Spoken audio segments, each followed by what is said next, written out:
All right, and we are live. We're ready to go now. Today, Steven made a suggestion that we talk about the butt crack of all legitimate IQ tests. And so that's what we're going to talk about. Part of our stream will be dedicated to looking at the Stanford-Binet 5, which is a joke. It's an absolute joke. It's a farce. Oh. And we're also going to talk a bit about, the Supreme Court and things that could potentially happen. Mm-hmm. I'm pretty uneducated on that part, so you'll have to fill me in on that. Give me the big picture, so to speak. Okay. On the Supreme Court decision. Well, being able to talk details would require a lot more time, so yeah, we'll only do a big overview. Yeah. So we're going to talk about the butt crack of all IQ tests. We're going to talk about a bit about the Supreme Court and what happened with the resignation of Justice Kennedy. A look at the daily routine of John Adams. The underground history of American education. We'll look at a few meditations, if we have time for it. And a bit more about economics and the free markets. And since the stream cut out and had a big failure last time that I was streaming, I will be able to go and take yet another look at the problems with price controls, profit, loss, and discovery. So, what is it that price teaches you? How is it that price helps you to discover? And the use of prices. And then if we have time, we'll go to institutions and incentives. But unfortunately, due to the fact that the last stream didn't work out too well with regard to the whole price thing, we'll talk more about profit, loss, and discovery to end it all out. All right. Cool. But first, this lovely turd use of the SB5 in the assessment of high abilities. Screen capture this stuff and Do you want to do that first, or do you want that to lead into education? I'm perfectly fine with having this one go first, because this is right, cool. this is big and this is important, and this is it's the butt crack of IQ tests. Yes, sir. So here we are. Here's our lovely. The features of the Stanford-Binet Intelligence Scales, 5th edition, SB5, make the test useful for the assessment of high abilities in both general and gifted assessment. These features include high ceilings for standard ability scores, continuous testing of abilities in a single instrument from early childhood through old age, extended IQ scores with a theoretical upper limit of 225 IQ, and gifted composite scores that optimize assessment for gifted program selection. This bulletin contrasts the modified ratio IQ scores from the Stanford-Binet Intelligence Scale Form LM, the 3rd edition of the Stanford-Binet, to the norm reference standard scores of SB5 to provide a crosswalk that allows SB5 users to benefit from decades of clinical experience with the older Form LM edition. And the reason that they did SB5 is because SB4 was an even worse turd. But now, the reason this is a turd is because it's come into wide acceptance. Yeah. And it's not that it's bad for assessing people from basically -3 to +4 or so, but that is kind of a crapshoot as to whether or not you make it past the soft cutoff, which is almost a hard cutoff at about the +4 standard deviation thing, because getting an IQ of 146 is considerably harder than getting an IQ of 145, and so on. Right, and it's like 3 SD almost cut off, and so it's like you can get there, but exceeding those 3 SDs seems just like sort of Yeah, ridiculously. and the thing is, the way of getting there. There are multiple ways of getting there. There's the I've practiced. I've taught myself how to take IQ tests, and then there's the I haven't practiced a single bit, but I'm just intelligent enough to get past it. Mhm. And the reason that I would say this does a disservice is because so many people that have, you know, 70, 90 point discrepancies in between the LM and the SB5 have been found. And at least amongst those that I know that have been tested on both, the discrepancies are more arbitrary than actual ability based or competence based or intelligence based. In other words, I think that they don't necessarily do a good job of reflecting G at the high levels. Mhm. It's supposed to do that, and the fact of the matter is, having somebody who actually knows what they're doing administering the test helps a lot. But still, Yes. the SB5 is it necessitates somebody who actually knows what they're doing. I mean, just as any test, in order to Mhm. actually be able to properly serve people that are exceptionally and profoundly gifted. And I'd say that a partial reason of this has to do with the attitude taken, that everyone needs to be mainstreamed. You need to take the slow people and try to bring them up to speed, and then insofar as they can't be brought up to speed, you need to dumb down the average ones to match with them. And then, well, where are the intelligent ones left? Well, you need to dumb down their education too, in order that they don't get too far ahead of their peers, because #egalitarianism.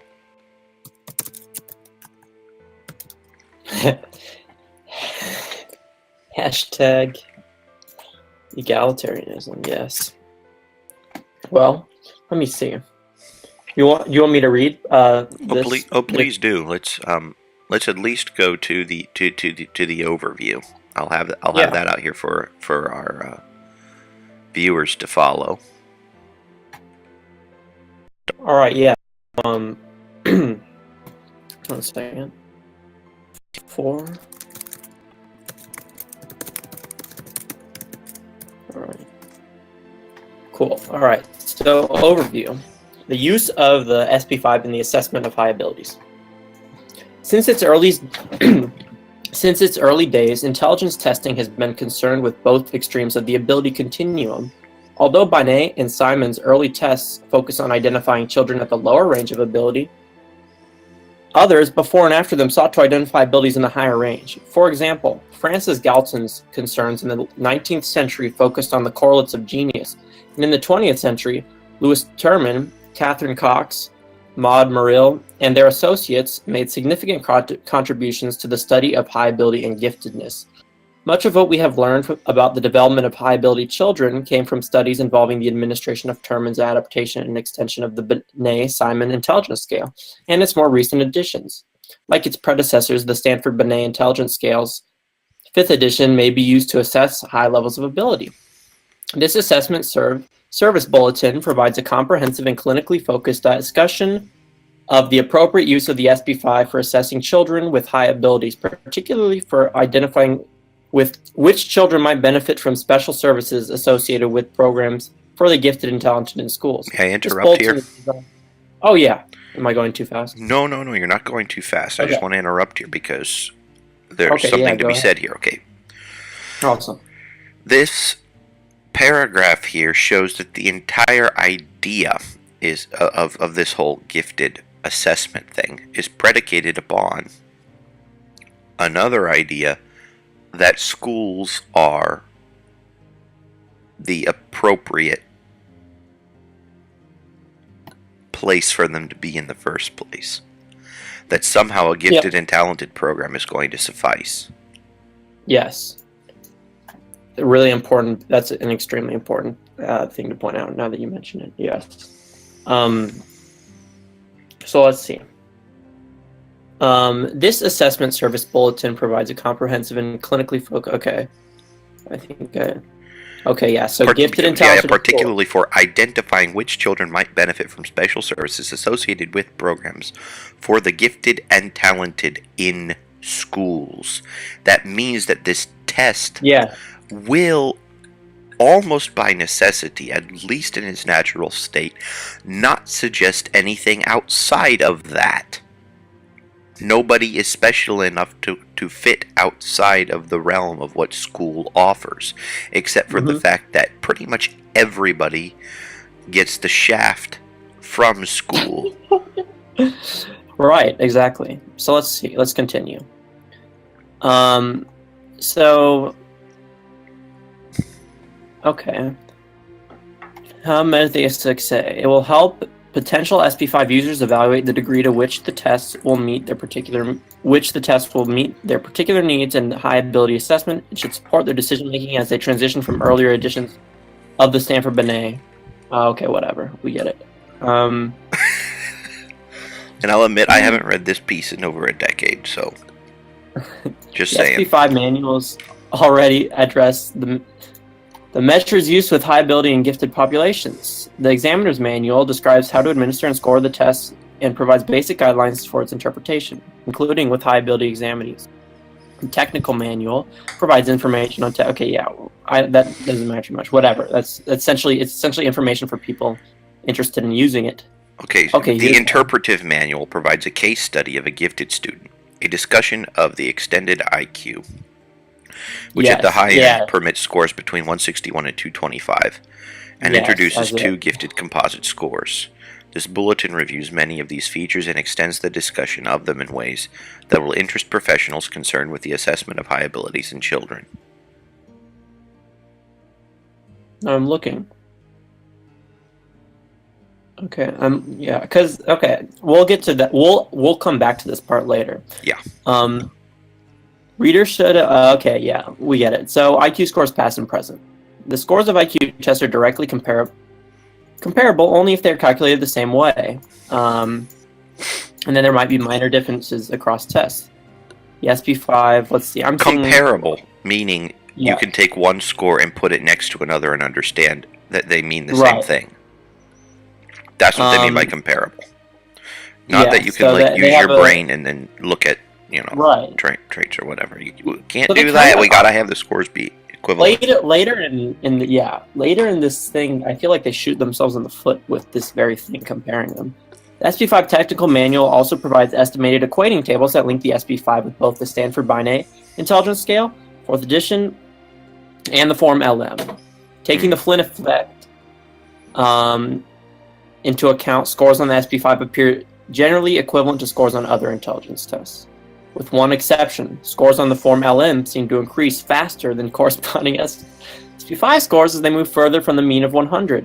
Because form LM has played such an important role in the history of gifted assessment, and because it continues to have its advocates, this issue will be examined in some detail. Yeah, okay. There's a big difference between the older ratio-based IQ scores and the more contemporary standard norm reference IQ scores. Standard scores and I'm going to make another assertion here.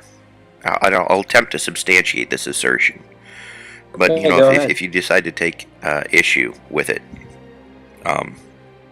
sure, I'll be the arbiter here. If you or anyone else wants to take issue with it, please do. I can't see Twitch chat, so you're gonna have to let me know what the situation is. But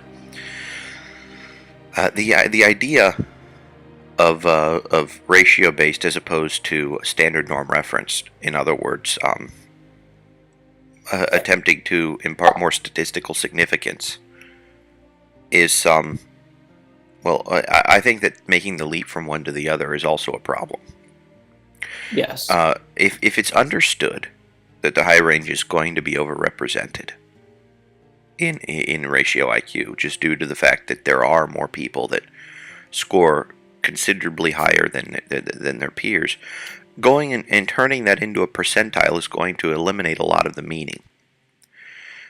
Because if you understand that something is overrepresented 50 times, then that means there's going to be a huge difference in between even a 146 and a 147, or a 175 and a 176.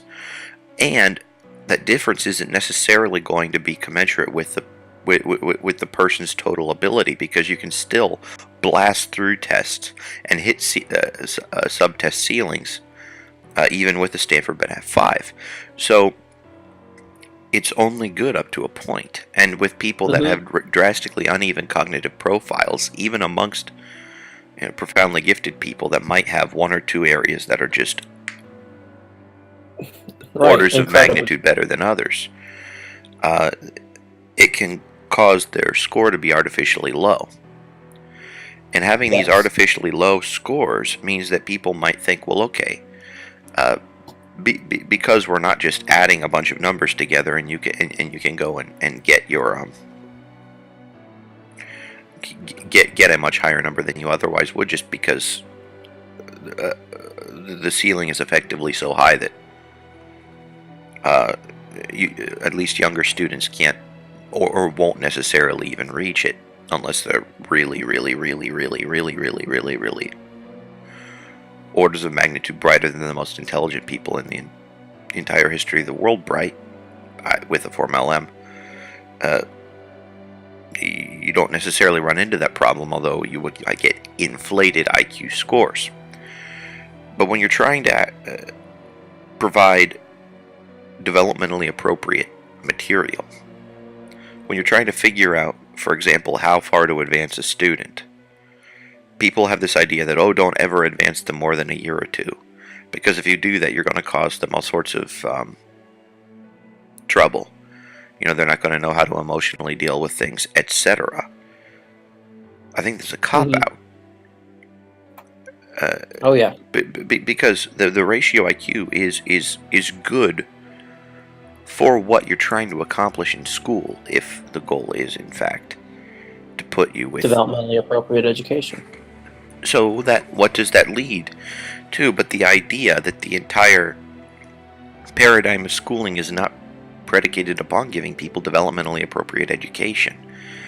It's giving them schooling. It's giving them barely tolerable schooling for the purpose of homogenization, as we have been discussing when reading John Taylor Gatto. So going and having this whole this fiasco of popping the bubble of IQ scores and trying to fit it onto a normal distribution, it eliminates this very important usage of IQ tests. My next thing that, and once again, you can go and completely destroy my position if you want to, is I don't really see too much of a need for IQ tests amongst adults, because by the time that you wind up reaching adulthood, then there's going to be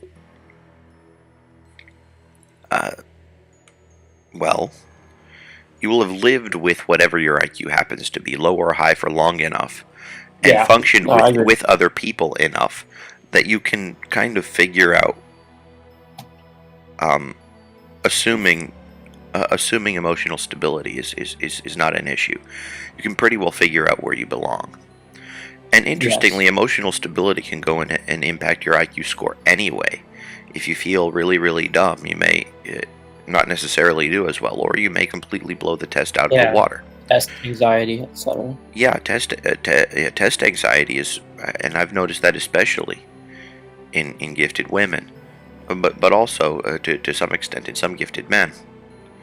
I have a friend who underscored and he was anxious on the test. He was he thought he was going to score really poorly. He was a gifted program kid, and he's 3 SDs plus easily, and not actually like 3. His ratio score would be above 150 for sure, and he had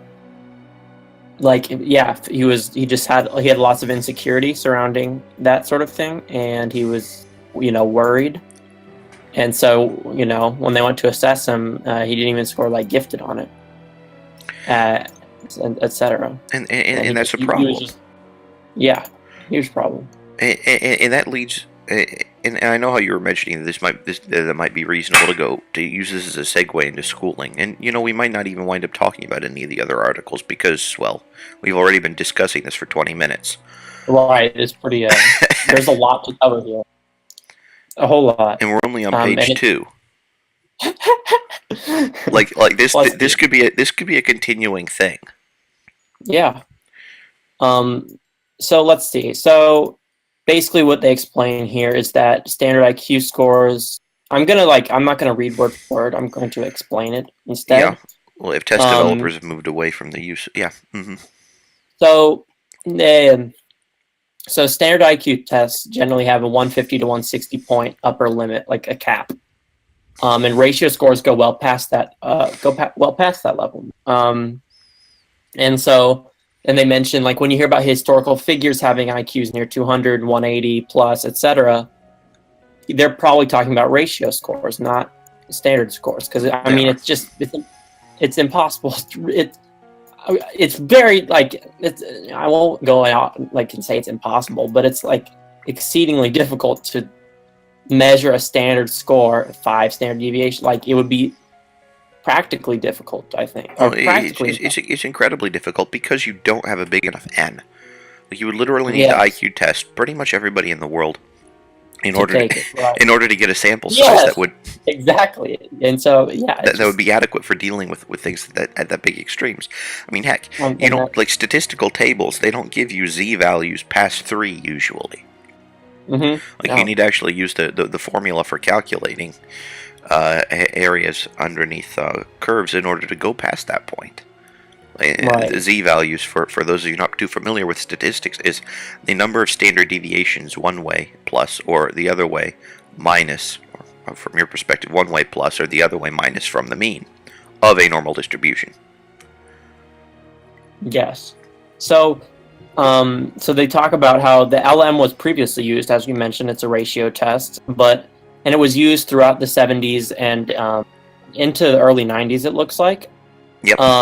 Yeah. And then basically before that, they had the form L and the form M, and then okay, so they had the Stanford-Binet, or however you pronounce it. Then they had form L. Then they had form M. Then they had form LM, Stanford 4, and Stanford 5. Pretty sure it was something like that. Right. So essentially, LM, LM 4, 5. They had used basically intellectually gifted students had often been identified by the LM, and since they moved away because the norms are 20 years old at this point, and instead of renorming it and updating it, they decided to just move away from it. We posit, as we mentioned earlier in the stream, because it's better for it's easier for educators to not give appropriate education to kids that are up in the high ranges, and essentially by compressing everyone's score into a statistical, trying to make it fit the bell curve perfectly, etc. When the distribution is not perfectly normal, there's more people in the high range than expected. It's essentially flattens them all out, so they all look pretty similar, and they also don't look too crazy, right? 146, that's really high, but it's we'll just put them in the gifted program. That's only 15 points above the cutoff, and 15 points is one standard deviation. Yeah, right. One standard deviation. That's not a huge difference, right? So it's an excuse to underserve. Yes, while still claiming, we're doing the appropriate thing. Furthermore, about 60% of the items in Form LM were in the knowledge and fluid reasoning categories. And although this combination of abilities may adequately describe a certain type of intellectual person, so it's G essentially, your ability to abstract essentially, does not necessarily adequately describe the range of abilities needed to succeed in typical school or work settings. So this is it doesn't include basketball IQ or horoscope IQ or anything like that. And it definitely emphasizes the CPI less, which is Cognitive Performance Index, which is on the WISC. Mm-hmm. And that's essentially your working memory, your processing speed, etc. And processing speed is not how quick you understand things. It's how quick you can, your brain can just do things, Like how quickly can I write the alphabets forward, backwards, etc. Like just Yeah, easy yeah, tasks yeah, that yeah, anyone those can kinds do. of But things. Basically, how good, how close am I to being a machine? yes, right, exactly. Um, How well can I go and do these mechanical things? And that tends right. to select more for the kinds of people that are high average, that wind up getting ahead due to superior memorization And capability. also it selects against people who are twice exceptional as well. They just get Oh, kind of oh yes. obliterated in that category. It selects for people that With would be central nervous good. coherency. If we want a more concrete thing, it selects for radiology technicians as opposed to engineers. Yes. Right. Yes. There's this thing called central nervous coherency, which is basically how well your brain works with itself. Like how connect like so if your processing speed is really quick, that means the stuff is happening quite efficiently in your head. Hmm. That doesn't mean that your G is better, that you understand things better. It just means that the stuff you do understand is and the stuff you can do, it just happens quickly, like a well-oiled machine, right? Hmm. But it's but then do I compare like kind of you know there's things that are slower but more powerful, right? Like a machine, picture Yeah. a machine that is not super quick, but it gets to a very complex and difficult thing, or to a difficult answer, for example. And then you'll have like your whatever, something that can do things very quickly but to a crazy amount of depth. And the CPI does not really indicate depth in any, like, it correlates, of course, because generally people who have above average G also have above average processing speed and stuff like that. Like that stuff But follows but as suit. you were saying, that completely But it's loose. It's a that weak gives correlation. that messes with the people who are twice exceptional. Yes, it messes with people who are twice exceptional, and that like and it's just like it would I'd be I mean I wish there was a different, like I wish they had they had a separate test and they used that as diagnostic, and it was like that sort of thing, and they took that away from your G or your IQ. I feel like these, in my opinion, this is literally just a personal opinion, they should separate both of them, and they should test both of them, but one should not be a part of the other.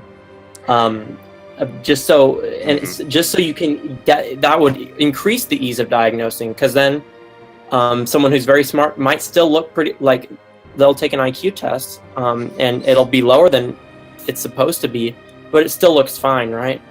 But if someone took two IQ tests, one for their CPI, so processing speed and working memory, and one for their general ability, and there's a huge discrepancy between those two, then it can illuminate a lot, and that it gives more depth to that student, how their caricature and how they would be treated in an educational paradigm. How would you teach a kid like this?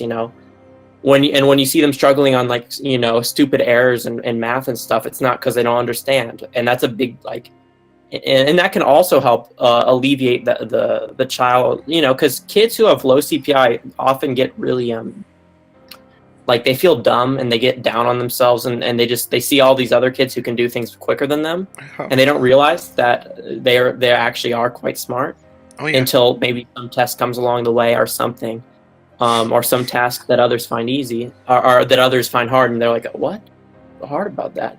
And it can help them work to improve these areas, because these areas actually can be improved by mindfulness and working memory. There's you can improve your working memory with NBAC tests, and also make them not not dwell on it. I understand this stuff, I just need to get better at this stuff, the tedious stuff, the simple stuff. Exactly. I'm not fundamentally stupid, I'm just bad at executing things, and that's Yeah, I'm missing minus signs because I'm trying to copy down from one line to the next to one of my exactly. solutions too quickly, or whatever it might be.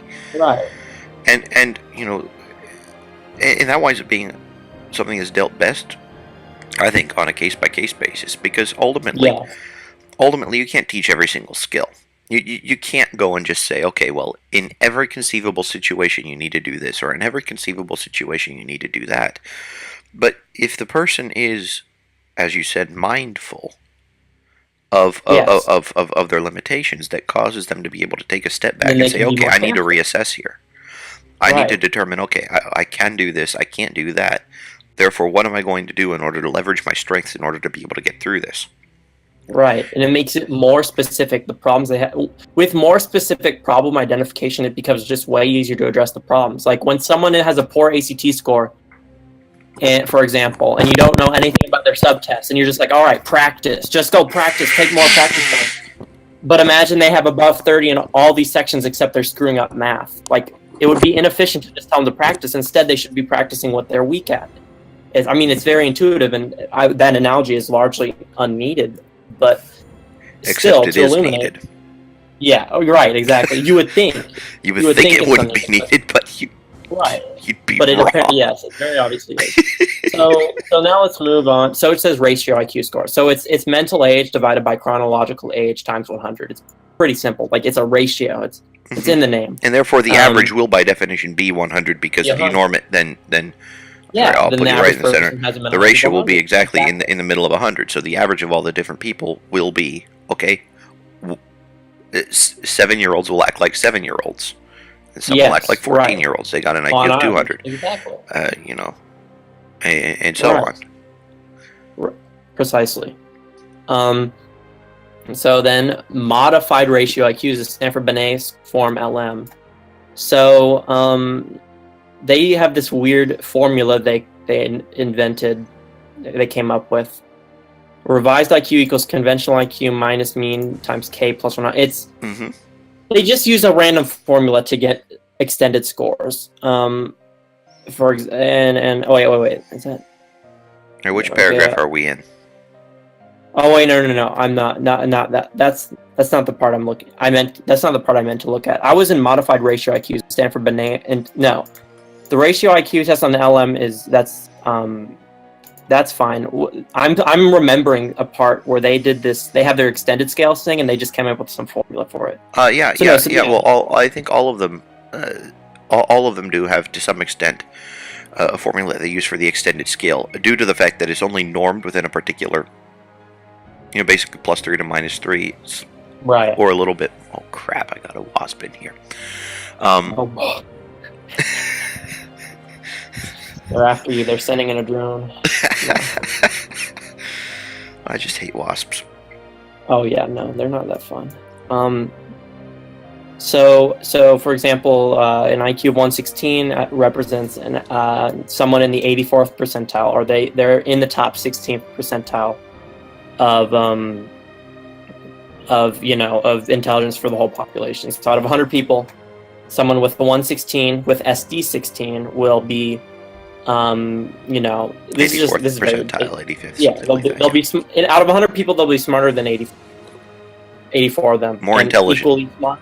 Yeah, more intelligent. And equally or less intelligent than the other 15 people. So, but basically, supposedly the scale is supposed to work well up to 160, and then after and then if you do max out, if you do get to 160, then they'll go and break out the extended scale, which essentially takes into account a few other parameters and tries to give, rather than having a linear scale of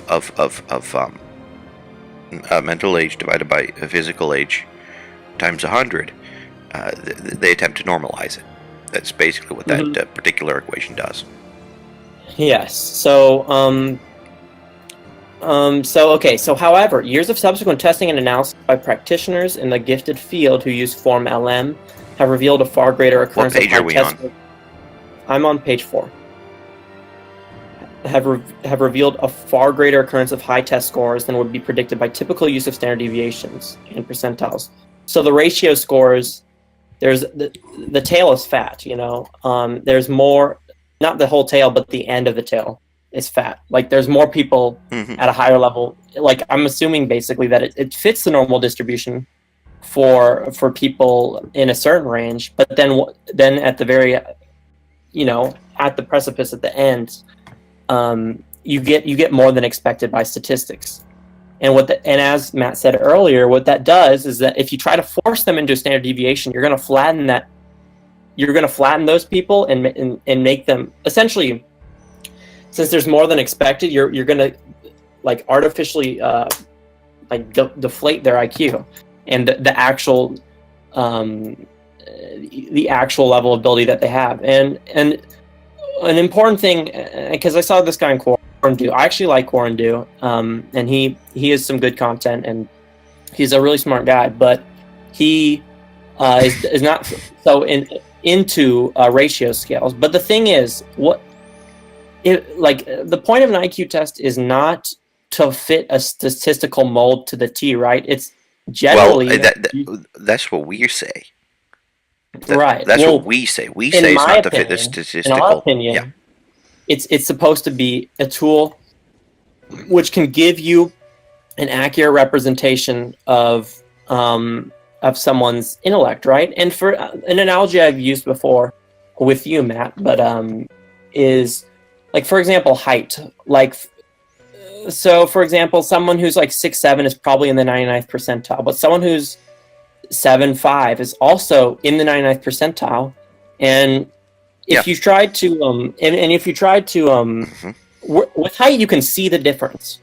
What we want with a test is we want scores that can basically you can see the difference on them. Yeah. Saying I'm in the 50th percentile versus 55th percentile in height doesn't let you know whether or not I can reach a particular cup on a particular shelf. Right.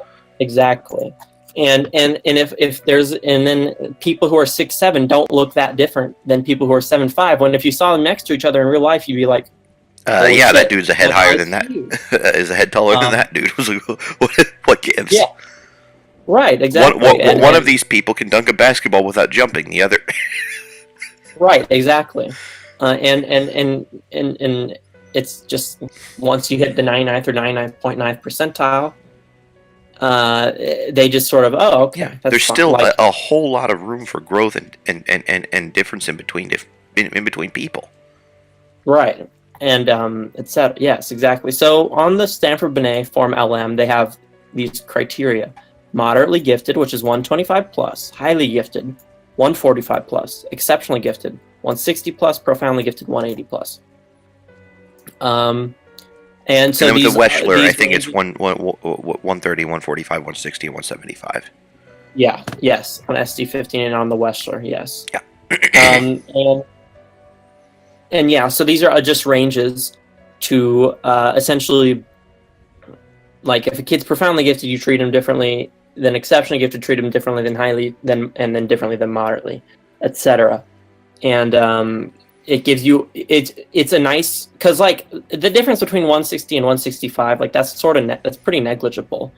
They're both EG, and you should treat them in an educational sense, please, because somebody will. I mean, if this video winds up going viral, somebody will take a dump on you for saying that. Oh yeah, Steven's saying that you need to treat people differently based on their IQ. That means you think that somebody else is worthless as a human being. No. Okay. Yes. Well, I should elaborate and say you should educationally, they need different accommodations. And yes, these terms are nice. They're nice summary. Like it gives you the picture. Like there are these 4 categories of gifted. It gives you just the idea without going through numbers and thinking about the test, etc. Okay, and so it's just nice to have terms for these ranges. Let's see. I'm reading this. Please do give page numbers while if you're skipping through. Yes. So that was 4, and I'm looking through 5 right now. So yeah, and yes, a completely different kind of score reporting exists between the tests. LM doesn't rely so much on there being different subtests and then figuring out how they relate to each other. You just add them up. You essentially add them all together, if I understand correctly. Yes. Yeah. And you basically get, with each question that you get right, or with each level of question that you get right, you increase your effective mental age by so much. Right. Exactly. And they have tests that are normed that 50% of people this age can get. And then if you give it to a 6-year-old and they get it right, etc. Yeah, 50% of 6-year-olds get it right. Mm-hmm. Okay, and if you have a whole battery of these questions that you can say, okay, well, X percentage of X-year-olds get it right at this particular time, and then it's like, okay, Right, this person exactly. is 6 years, 100 and I don't know, 182 days. Well, Yes. what does that mean? That means that means an IQ of 100 would correspond exactly with what a 6.5-year-old would get, and an IQ of Yeah. 200 would correspond with what a 13-year-old would get, and everything else, Yeah. Right, exactly. And so yes, and if there's a question, for example, normed, okay, 50% of 13-year-olds get this correct, 50 get it wrong, and then a 6-year-old goes ahead and gets it quite easily or something. You give them, you continue giving them problems that are more designed for higher and higher age people, and seeing how they do on it, and it gives you it feeds into this ratio score on the mental age. So then, let's see, the SB5, etc. They try to fit the standard curve. And we talked about the standard curve, the bell curve, and that. So, yeah, and then finally, none of the tests designed for use with adults had enough ceiling to. It's with adults, as we already discussed. Okay, That. all right. So here's their assertion, right? And of course they're using words like percentiles. This is right above. This is in the paragraph right above standard score IQ tests on page 5. Okay. It said specialists who rely on LM identify far more children at high score ranges than would have been anticipated. And he says percentiles. Okay. And by frequencies predicted by norm-driven percentiles. Percentiles should really refer to rate of occurrence, and if too many children are identified as highly and exceptionally gifted on form LM, the attributed percentiles clearly are not correct. As if the definitions are predicated upon percentiles as opposed to abilities. Which shelf can you reach in the cabinet? Yeah. That's the question. It's not how many other people can do it. Right. Like, I mean, you might need to change the definitions if everybody can reach a shelf. Either that, or you can just say, well, great, everyone can reach a shelf. But as long as this terminology exists, changing it and messing with it, I mean, you need to make sure everybody's on the same page. In an analogy, like, if like, okay, like say, I'll go back to height. This analogy will be a little bit poor, but whatever, I'll just go with it. And say, would you rather, okay, this guy has a 7'6" reach. Like, if he stands up straight and he can reach up, he has that much reach. Would you rather that, or would you rather say, 1.5% of the population can reach as high as he can? What tells you how high he can reach? Oh, well, let me go and derive it. The percentile means nothing by itself. It doesn't. And yet, of course, an IQ number by itself doesn't. But it gives you an indication. And with educators who are used, they have an internal sense of how people of different abilities work. Because it's obviously, with no experience with kids and stuff, and no experience with people and how they work in educational paradigms, an IQ would be, it wouldn't really do you much. But for people who are used to having a bunch of kids come in and come through, and they're used to people of certain scores, and they have very few people with these high scores, they have this internal sense of, okay, well, if this kid was this really smart kid that I had in the past could do this, and this kid is this much higher than him, I should probably prepare more, right? Yeah. So it gives them a sense. It gives you a sense in the same way that someone's reach gives you a sense of what they can reach. And the reason the relevance of what it is that we're talking about doesn't hit home for many people is if we talk about, okay, if we talk about, let's say, a teacher has 20 students a year. That's an easy, or 25. We'll say 20 because it rounds up to 100 every 5 years. Yeah. That means that statistically you would expect this teacher to get about 2 students with IQs above 130, or 130 and above. Yeah. In 5 years, yeah. Okay. So in 50 years, so 1,000 students, which is not that much. I mean, people don't teach for 50 years. It would be Yeah. like teaching from the time you're 25 to the time you're 75, and most people don't teach that long. But let's just say you teach for 50 years. Yes. 997 of your students, or thereabouts, if I recall my percentiles correctly, will not have an IQ above 145 if it's perfectly normally distributed. Right.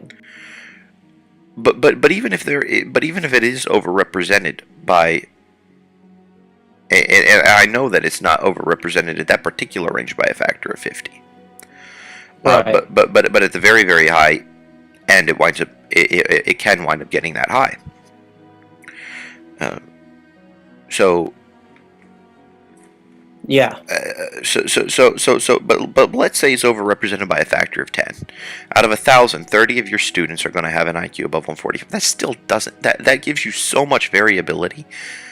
And most of them are going to completely hit the ceilings of whatever it is you teach in a classroom anyway. That you're going to have to keep on challenging them more and more and more and more and more to find their actual level where they would start getting a challenge. Yes. At least to my understanding, the whole point of this is to get people into that challenging atmosphere. To get people into that point where you struggle with something, but not to the point of futility. And I think that is the definition of developmentally appropriate education. You push the person right to his limits, and then let him explore. Let him figure out, okay, this is what I'm having difficulty with, and then you learn things like the character traits that it takes in order to succeed at that. Yes. Character education is profoundly important. If you teach people how to struggle and you teach people how to get through things, then you're going to wind up having them operating at close to their optimum potential throughout the course of their life. Whereas if they don't ever have to struggle with things, then all of a sudden come up against something that they're having trouble with, they won't have any kind of coping strategy whatsoever, and school will have done them an incredible disservice. Yeah. So yes, I'm scrolling through. On page 7, we have. I'm not going to go into it, but their levels of giftedness, which is basically analogous to the others, what we just detailed, but it's SD15. Okay, yeah, here we go. So here's SBLM score, a little bit on page 8 to the SB5. So if someone, it says that. Essentially, I read this somewhere. A 118 on the SP5 is roughly equivalent to a 130 to 132 on Form LM. Here we have our equating table, yeah. And then this thing right here, what he's talking about is at the very bottom of this paragraph that starts with table 3. And so 115 correlates to about a 105 to 110, 130, 114 to 121. A 145 to about a 122 to 130, somewhere in that range. That would be an LM score. So, and then let's see here, scroll more. There was one part that I read on the paragraph. Let's see.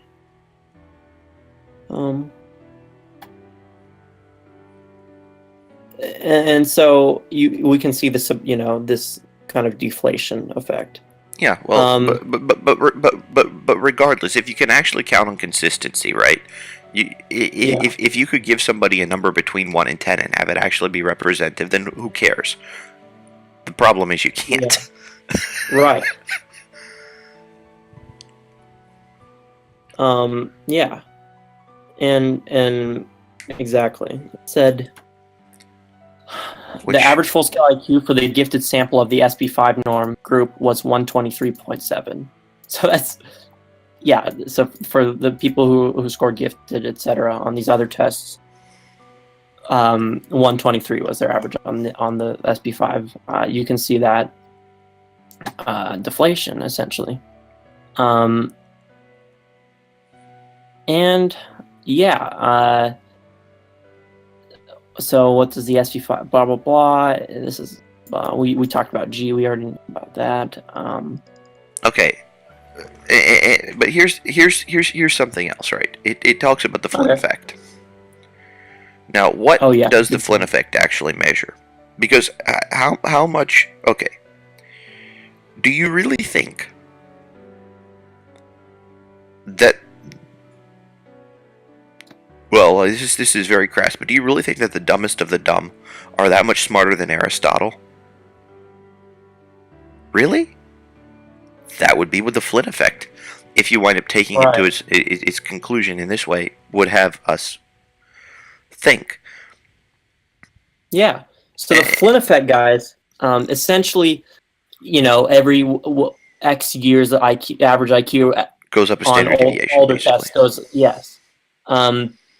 And this is average IQ. So this does not really tell you what's going on in the tails. The people at the tails probably already had enriched, and the reasons for the increase are essentially, better health, better education, better nutrition, all these things that are more and more people are having access to these days.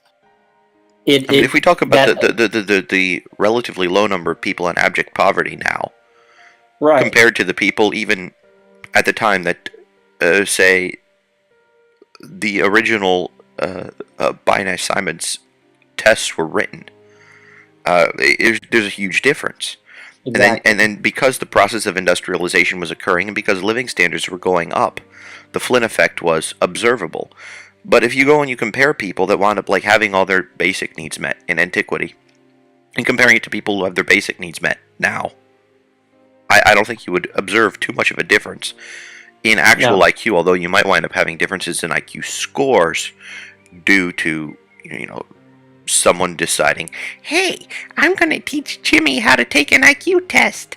We're going to give him practice questions and then just have him memorize his way through that so he can get a higher score. Yeah, then that's a thing, unfortunately. Yeah, that actually is a thing. Please, would you mind telling a bit about that? Oh yeah, yeah. Well, from my I'm a tutor for varsity tutors, and I tutor ACT. And they had a section on the tests that you can tutor for. One of them was the WISC, like The Wechsler Intelligence Scale for Children.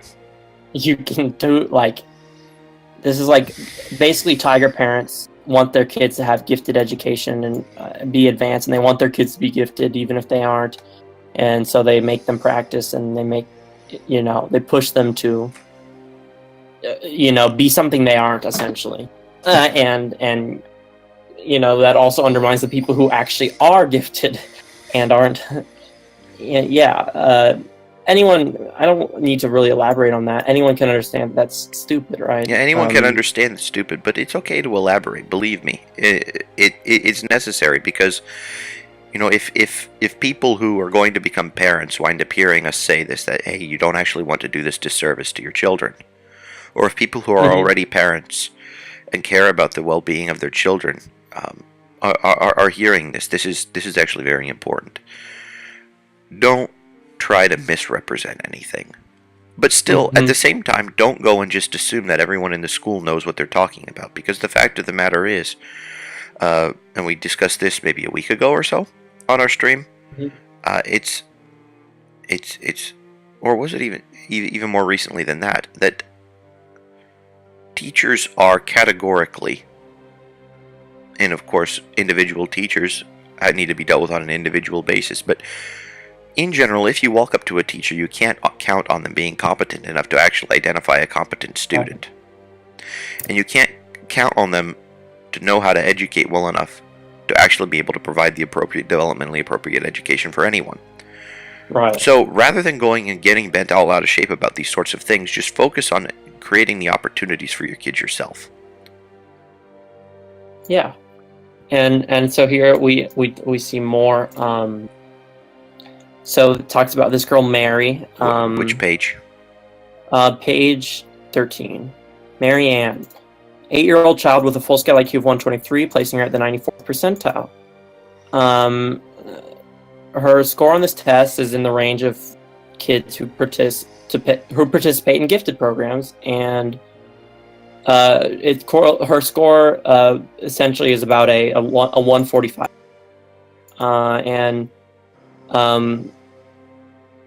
basically, again, we see, so, which we've already rehashed, the LM like shows you this difference in ability that can be, and her poorest ability, her poorest area was performance. Wait. Her poorest area was performance, so that's basically working memory. Yeah, working memory represents Marianne's relatively poorest area for performance. Yeah, Mary's probably twice exceptional. I would not be surprised. Yeah. So, but her general ability is obviously high enough to be of 145 on the LM. Mary Ann's early milestones are commensurate with children whose ratio IQs are between 150 and 165 in the highly gifted range. And much of the literature on gifted children is based on ratio IQ scores rather than standard scores. Mary Ann appears to be moderately to highly gifted compared to other children her age. See, that's... yeah, okay, so she got a 120. I'm sure educators are going to know all this, and I'm sure they're going to... Yeah. Like, think about it. Yeah, this is assuming competence. Yeah. And also, right. you're already at the point of squishing scores, because if we're talking about 100 as a mean, and you go and you're essentially saying, okay, we'll make it easier, saying you're taking a 150 and turning it into a 125. That is you're giving fewer points. Yeah. You're giving fewer points, which means that the range that you can describe is considerably less, or at least it's not nearly as high resolution. Right. Exactly. Which means that it's, by definition, then going to be about twice as difficult to find developmentally appropriate education for Mary.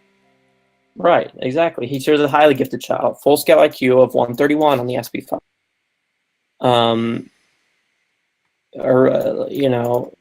Etc. It just talks about her. Let me see. In any given year, and unless she skips a grade, only one option, Marissa will be either the smartest or one of the smartest students in her class. Okay. The effect this will have on her... Before we continue, this is like, almost any school will recognize Marissa and her test scores as gifted, but it is reference to the factor score percentiles and age equivalent scores that make her advanced abilities most tangible. No, it doesn't. Yeah. Most tangible is an absolute measure of ability. Yeah. It's not going to be saying that out of every 100 students, 2 will be at this level or higher. That doesn't tell you a single blasted thing. I mean, if you're in a room full of I don't know. Let's just go and say you're in a room full of and this is not accurate at all necessarily, but let's say you're in a room full of troglodytes, where the average full skill IQ, as measured on the WACE, would be, say, 50. Okay, so you got people who are on average incapable of doing an awful lot of the things that you would expect human beings to be capable of doing. What does the 98th percentile of that look like? I don't know. That's average. Yeah. You can't know. Does that mean that 98th percentile is going to be Aristotle?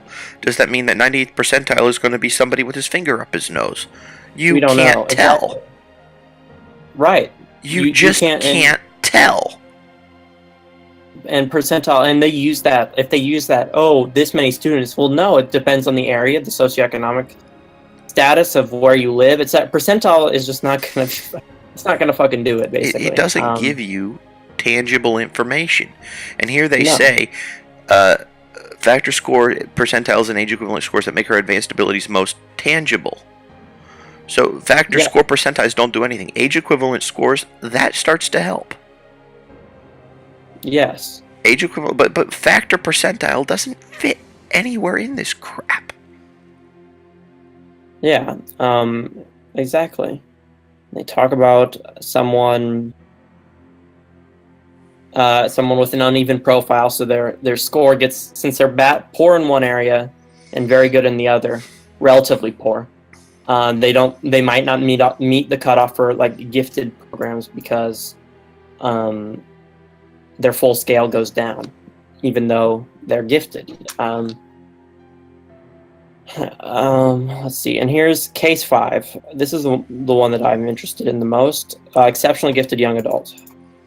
Highly advanced. The final ability study. So Tyler, a nearly 18-year-old young, full-scale IQ of 146, putting him at the 99.9th percentile.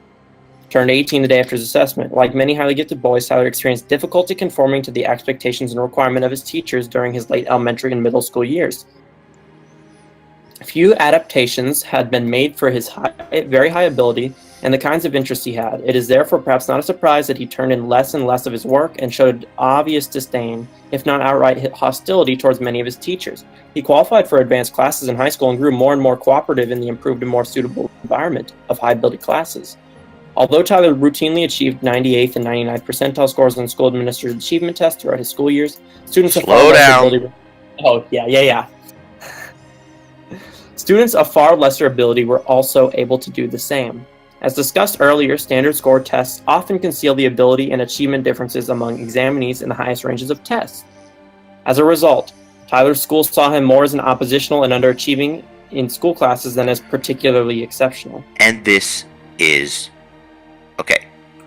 And I don't know if this has to do with the kinds of people that I naturally attracted in my life or something by being the way I am. But this describes... just... I can't tell you how many people this describes. With whom I grew up and with whom I spent my time. People that I enjoyed spending time with, that somehow got stuck in school because their parents didn't want to homeschool them, or their parents didn't want to unschool them, or their parents didn't want to break the mold. They didn't want to go and risk. What happens if he doesn't go to school? People won't appreciate that. People won't let him into the college. People won't let him go through life. No. Just take him out of school. Give him real experiences. Right. No. And this was basically me in school. Very uncooperative, not turning in my work, dicking around, being annoyed. Teachers did not like me. And then they also would resent the fact that I would still outscore. I'd get the top final score, or I'd get, I'd have the highest standardized test grade or something like that. And that just, they're like, they got further. People like us do not work well with teachers who aren't expecting that sort of thing, or who don't have any idea of what's going on and have no. I guess. Well, and you can't. You should. Okay, let me think about how I word this. There's too much to say. Don't try to say it in one sentence. Yes. Take your time. Teachers should be aware of people in this developmental range, which, as we say, a 146, it goes on to say, is equivalent to like a 180, between a 180 and 200 on the LM. And so, as you can see, a 140, he's only 3 standard deviations, so he's really smart. He's, really smart. But in actuality, if you this ratio puts him at you can see how much different he would be from people his age with the score that gives you more of an indication. And teachers aren't going to see that many kids like this, so when they see them, they'll just react with hostility and not really know what's going on. That happens a lot. Cognitive dissonance. Throw poo. Right. They're like, well, what the hell is this? Even if it's in the face of their EG student. Right. Exactly. And so in the analysis, the case study reveals that a particular surprising numbers of exceptionally gifted, and boys in particular, score lower on knowledge, and especially verbal knowledge vocabulary, than on other factors. Although merely speculative at this stage, it may be fruitful to investigate whether or not video game or computer use, etc., might cut into it. Tyler is actually well-read and factually knowledgeable, but his immediate grasp of out-of-context vocabulary was relatively low for his overall ability. The report includes this explanation. Knowledge represents the examinee's accumulated fund of general information acquired at home, work, or school or work. In research, this factor has been called crystallizability. Although still above average, the knowledge factor score was relatively lower than his other factor scores. Additionally, the verbal knowledge subtest vocabulary contributes half of the score to the abbreviated. Okay, whatever, that doesn't matter. Regardless, essentially, because and this is literally perfectly analogous with me at this point, because we were in developmentally inappropriate environments, people in this range will shut off sort of to school and stuff, and it's not like they're going to go out of their way and, oh, let me just go fit. Like, not everyone has the presence of mind, like the maturity and the motivation to go learn all the stuff they should be learning in their free time. So instead, this kid will just have this really high ability level and won't be acquiring as much general knowledge as they would have if they had developmentally appropriate education. So while it's still above average vocabulary and stuff, because they still do pick up stuff along the way, it basically decays once they, once, like it's less than would be expected of someone of their ability, because they weren't in a place where they could absorb what someone of their ability should be absorbing. That's, to me, the best I can. Yes, and this juxtaposed upon Dabrowski's overexcitabilities shows exactly why it's so easy to fabricate circumstances that would have people who are EG or more to be maladjusted. Right. I mean, even at that HG point, it becomes difficult. Yeah. Now, of course, difficult is relative. I mean, even for somebody that would score, say, a 125, they're going to run into trouble. But I think that, perhaps the trouble that one runs into, or at least the degree to which we experience the trouble as trouble, is commensurate with the expectations. If you go into the situation and expect the people are going to be hostile to you, or at least aren't surprised by it when it happens, it'll provide you with at least a little bit more patience and knowledge of, okay, well, this is just par for the course, as opposed to getting all bent out of shape and saying, oh, people should actually take care of us. It's like, no, people don't expect teachers to actually teach, and don't expect teachers to actually care. It's that is an unfair expectation to have. Yes. Teachers can go and do lip service and say, oh, I care about my students all they want, but if they don't actually do what needs to happen, then that means that they're not actually caring. So just don't expect people to be caring. Don't expect anybody to take care of your best interest except for yourself, and have the confidence to actually go forward in the knowledge of what you have about your own abilities and seek out developmentally appropriate experiences for you and for your children and for anybody else who happens to be in your social circles. Mm-hmm. And this also, my uncle on my mom's side scored that, like, he scored 146 on either the SB or the Wechsler, and his experience in school was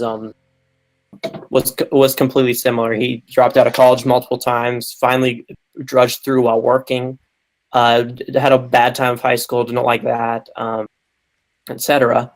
And so you can see, and like, yeah, this is just this at this range. I know I knew two.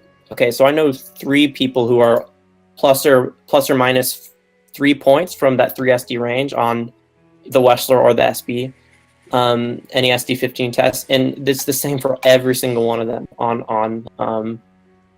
It's just this experience is analogous for all of them. Some of them have parents that push them more, and so they still maintain grades and stuff, but they weren't, like, they didn't develop real habits and stuff, and their knowledge is lower than it should be, etc.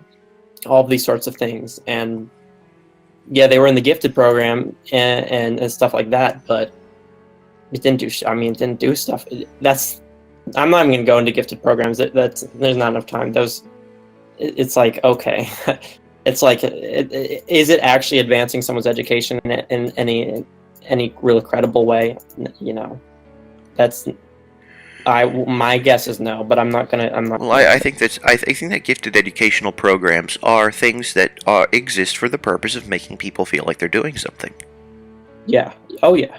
And that's not to say that there's anything necessarily that I have against people. I mean, people can be completely ignorant as to the actual needs of gifted people. I mean, it's not like they're the most common group of people, but then still, I think that the attitude that is directed toward the gifted people percolates down in all sorts of different things, and ultimately everyone winds up being underserved due to the fact that people don't take too seriously the idea of actually finding developmentally appropriate education for everyone.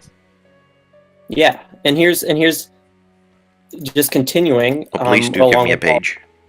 Our themes. Okay, yeah, in page 18, their XIQ. So they have whatever their weird scoring method. Only 11 to 15 individuals in any given grade across the entire nation should be able to get an XIQ above 160. Well, that helps teachers. Yeah, I'm sure that helps them.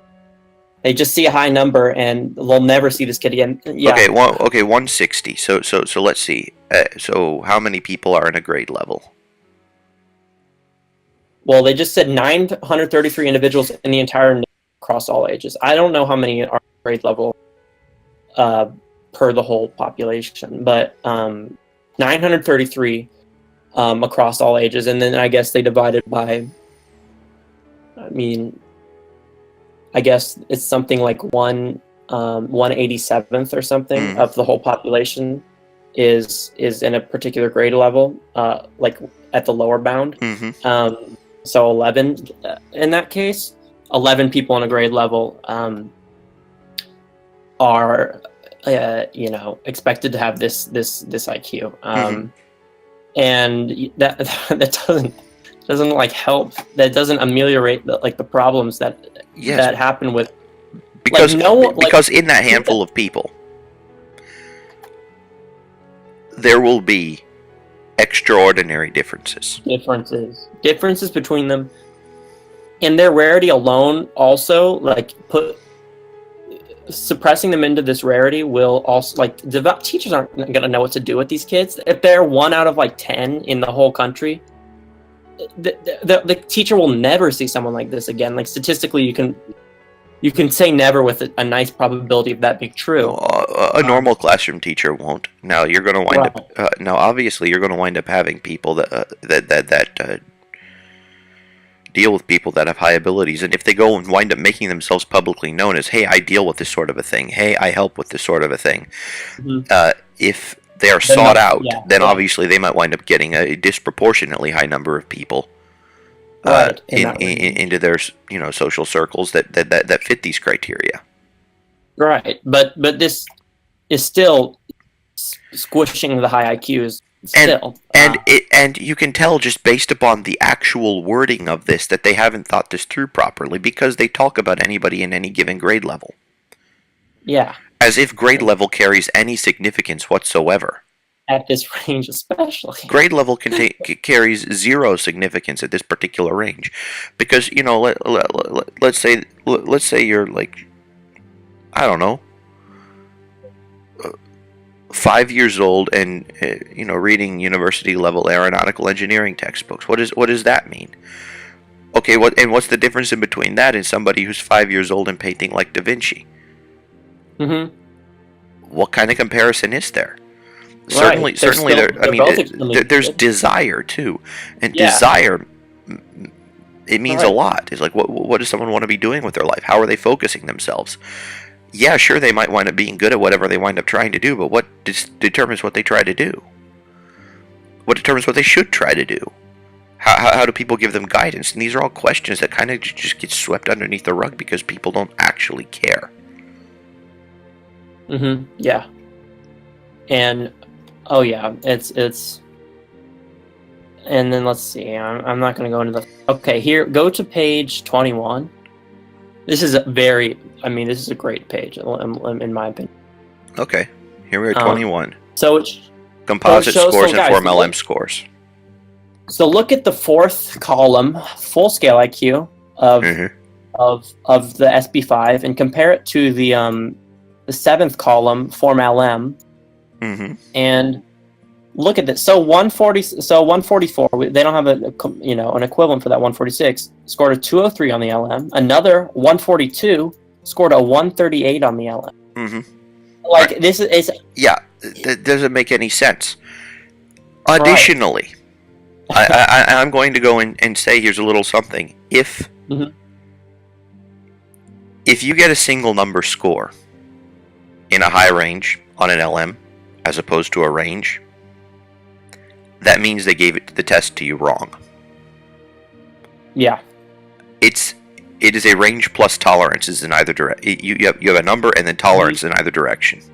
Well, I wonder if they. I don't know. At least I would hope this is the case. I hope they just, for the purpose of this table in specific, they just pick the number in the middle of the range. I would hope that they would do that, but unfortunately, that's not the way you report LM scores. Right. If you wind up having somebody who gives the test like that, most of the people that actually know how to give high range IQ tests don't report it as a single number. They will report it. Everyone that I know that actually knows what they're doing reports it as a range. Yeah, and then here we go. And the range is contingent. It is literally mental age divided by physical age times 100, as best figured according to the scales. And you do it by taking the very day. But then, because there are a certain number of questions that you can go and get right or wrong, each additional question is worth a certain number of points on average. Mm-hmm. Right? So you add up all those different things, then you realize that, okay, well, there are certain tolerances. Yeah. But when I see this kind of a thing, it's kind of a red flag that says, okay, well, we might need to investigate a little bit more into the person that got tested at that high level. Like the 181, the 203, 177, 176, 180, 178. All these different, having that precise of a score at that range is... Yeah, fuzzy. I'm gonna hope that, since there are multiple and they're all reported in this way, I'm gonna hope that they just pick the average score in the middle of the range just for the sake of fitting in the table. I'm just gonna hope that that's the case. And as Matt said before, it's kind of specious in that range anyway. To give us, it's very specious to give a single number. But anyway, we look at the full scale IQ. There is someone who scored 123 on the SB5. And scored 178 on the LM. This is someone who's likely twice exceptional. Certainly, and probably who wound up having, yeah, like almost definitely. Yeah, almost certainly 2E, certainly 2E, and I guarantee you that person is not going to be treated appropriately in the schooling environment. Oh hell no! A 123, hell no. Mm-mm. No. He'll be in with age peers, or maybe in a gifted class of people. Forced to go through the same drudgery, and will likely completely just check out, completely check out of whatever's going on. Oh yeah, no, this is not, and you can see it. And good. 134 with 180, 129 with 181. There's people who are in this basically the on the cusp of even qualifying for gifted, not even. They're on the cusp of qualifying for gifted in school districts, and they're scoring, and their actual ability level is in the very high. I mean, extremely high. 178, 180. Profoundly gifted individuals essentially, or people who are on the edge of it, who, they're gonna get screwed essentially. They're going to get screwed, and they're definitely not going to recognize their own ability if they're relying on the professional opinion of somebody who knows what they're talking about. And here we go, case 4. Case 4 is the only person I can see getting kind of appropriate education. Oh yeah. They're close, at least. They're close. They're close enough to not get screwed anywhere near as badly as other people might. Right. But going, there's 136, 177, etc. Going off of this whole thing here.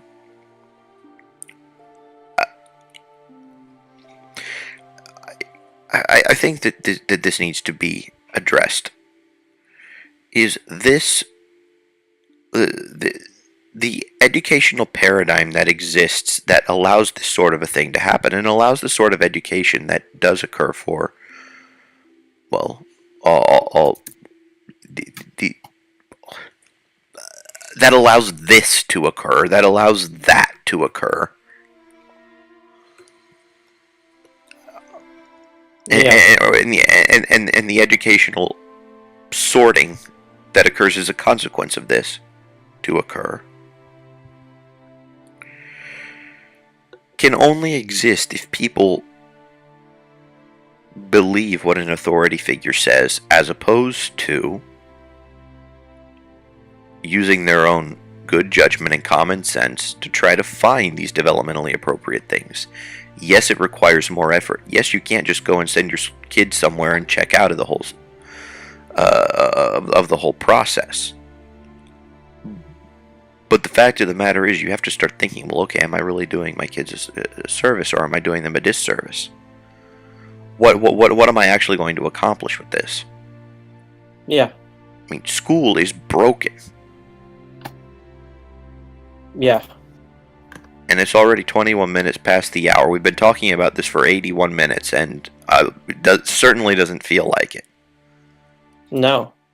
And this, and that is essentially like we basically hit that's like the end. Essentially, I'm looking conclusions. Let's see their conclusions. Oh boy. Oh boy. Okay, well, I'm gonna actually I want to read some of the paragraphs under because that table is the most important part of this to me. Well, at least that table is numerical evidence of exactly how things can get screwed up. But exactly. Please do let me know where you're going to be reading, and I'll. Okay, so I'm looking at page 22. Finally, Table 7 permits an examination of discrepancies in some of the comparisons between SB5 and 4 LM scores. Slow down.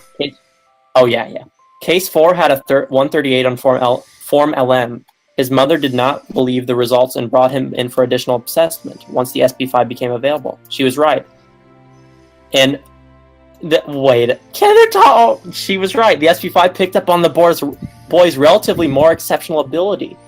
He got a 4-point increase. What the fuck? Okay, anyway, sorry. Excuse my profanity. She was right. The SP picked up. 2 other boys, 12 and 14, received Form LM scores in the profoundly gifted range. They were about. Neither boy's mother thought the scores could be accurate and kept questioning the results. Both boys took achievement tests and showed much more modest achievement than their very high IQs predicted. Each boy then, so they're definitely just. Okay, so there you're dealing with people who are likely twice exceptional. Yep. People that are unidentified. People that are inappropriately served. Yes. Oh yeah. And like literally the SB5 is designed to fit into the paradigm of the current state of modern schooling better than earlier forms. And they are that is the purpose. That is the purpose of the SB5. The purpose is not to provide developmentally appropriate education. The purpose is to provide justification for providing crappy education. Now, I know this is a very, very powerful assertion to be making, but I can't seem to find any other sufficient explanation. And they are cherry picking, like, oh yeah, like this didn't work. Look at the relatively more exceptional ability. The difference between 138 and 142, fucking like nothing. Like that is 138 to 142. That's within the confidence of the test. Like, when you get a score, it could be plus or minus 5 points, usually plus or minus 10 sometimes, and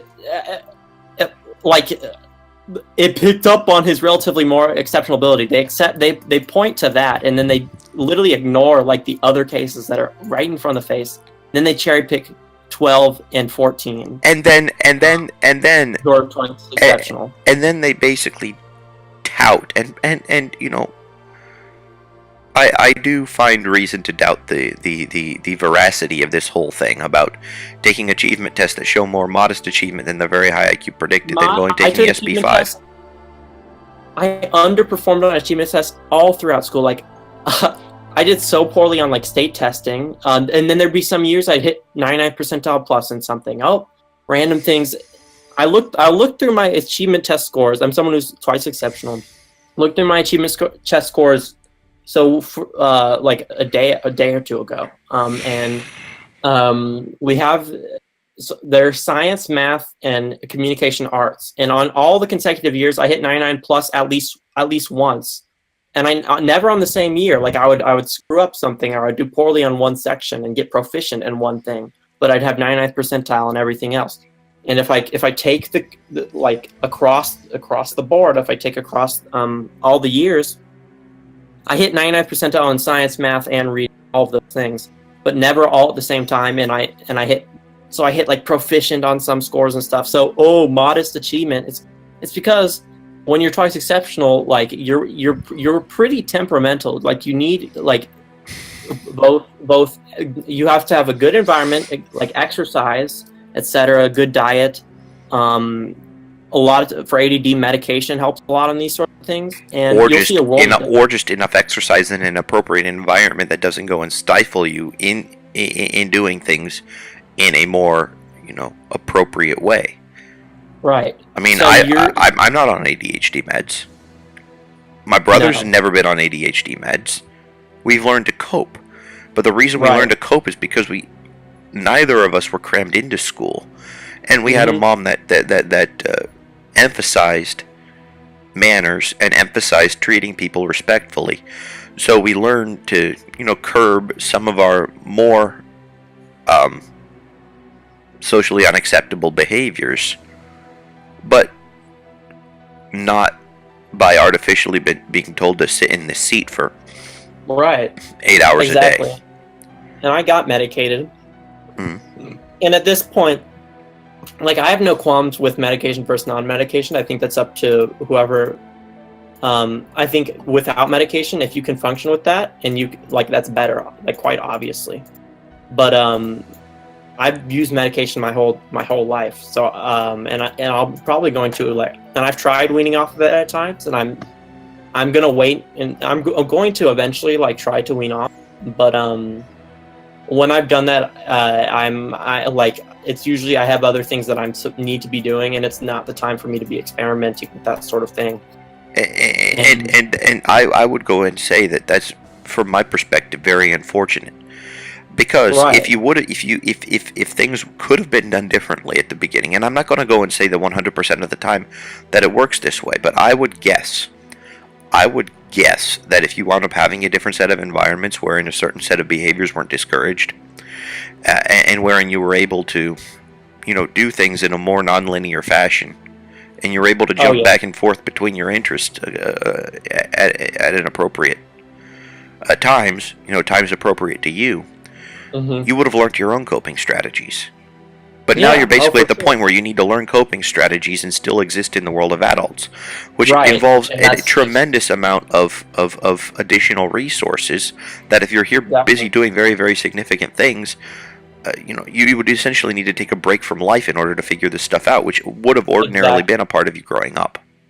Right. And I can't, and at this point I really can't do that. And so that's a great point. And and that's classic. They don't seem as gifted. No, I did not seem that gift. Like, there would be flashes. There'd be flashes of it on, whether it be questions I'd have or things that I understood that were milestones ahead when we take the reading level tests. And I'm bad. Like, I'm a poor reader. Like, I'm not a very I'm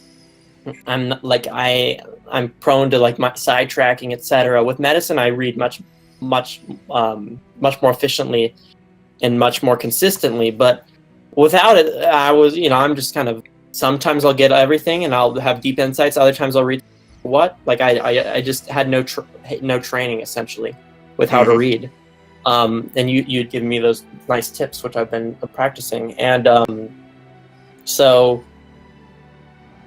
but I would still, in spite of that, get the top reading level in my grade and things like that. Overall, the gifted program kids, and I wasn't in the gifted program because my WISC score didn't qualify.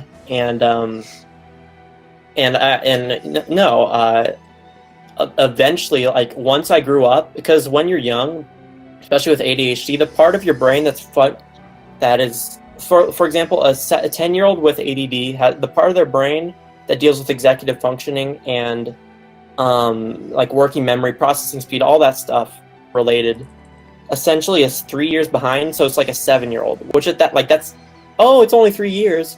I don't know who would say only 3 years, but at that age, that's a huge difference. From 7 to 10 years old, that's almost a 50% increase in age.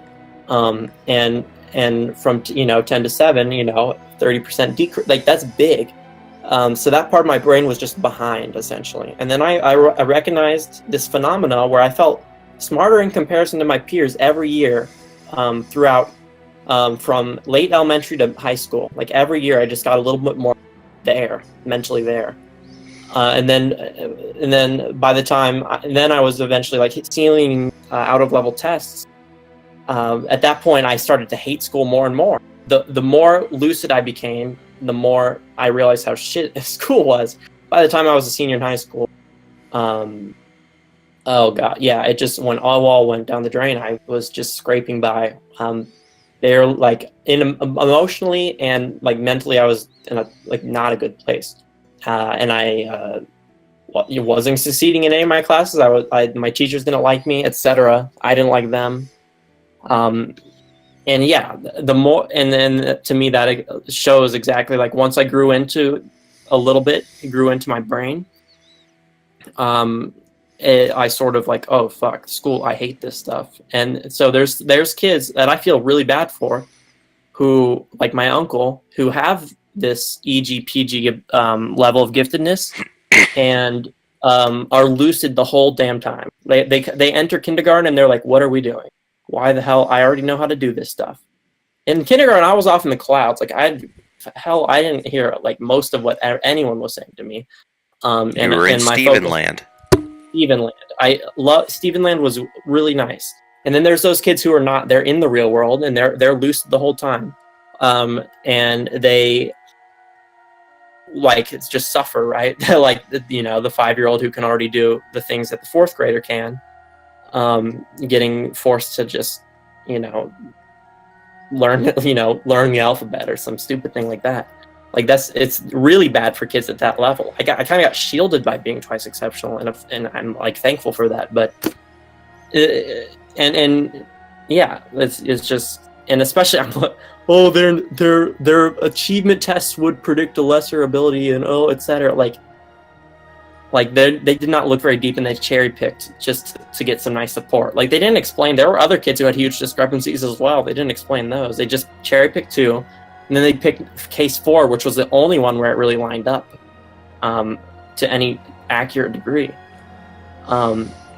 Oh, what? How do you get a 138? Who does that?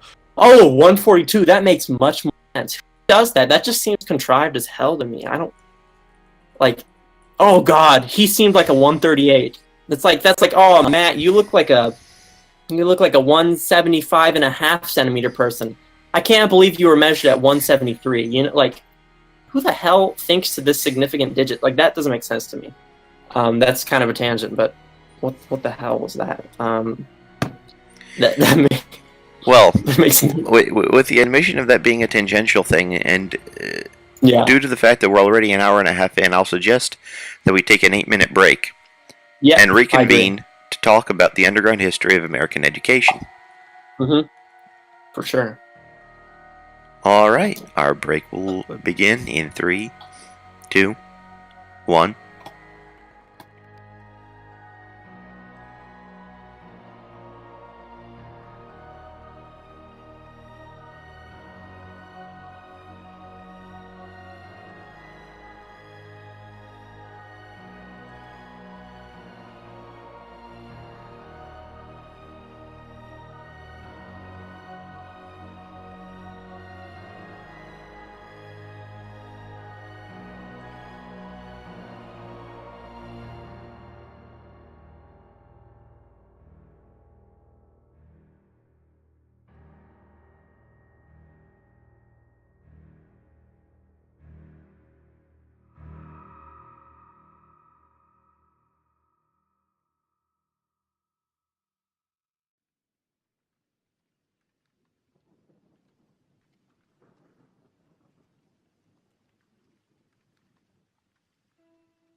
Okay.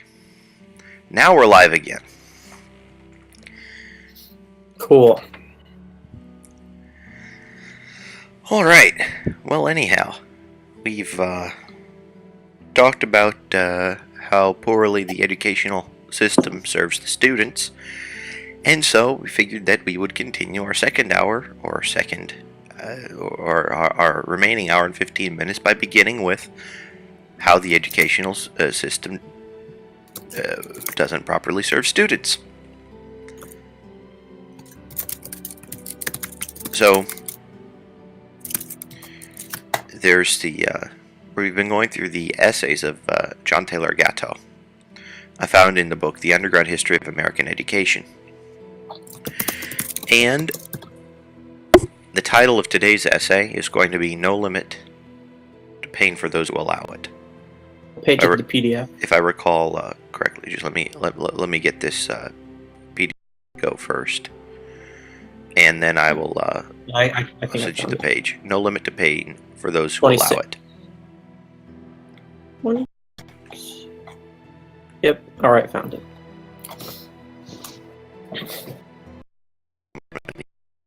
This of the page a little bit, but I think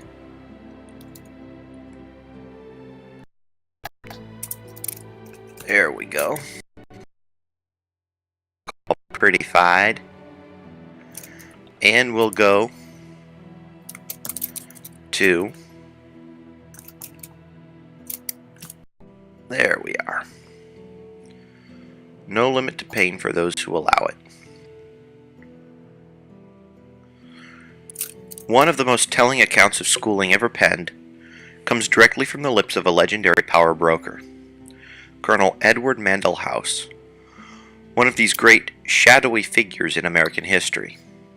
House had a great deal to do with America's entry into World War I, as a deliberate project to seize German markets in chemicals, armor plate, and shipping, an aspect of our bellicosity rarely mentioned in scholastic histories.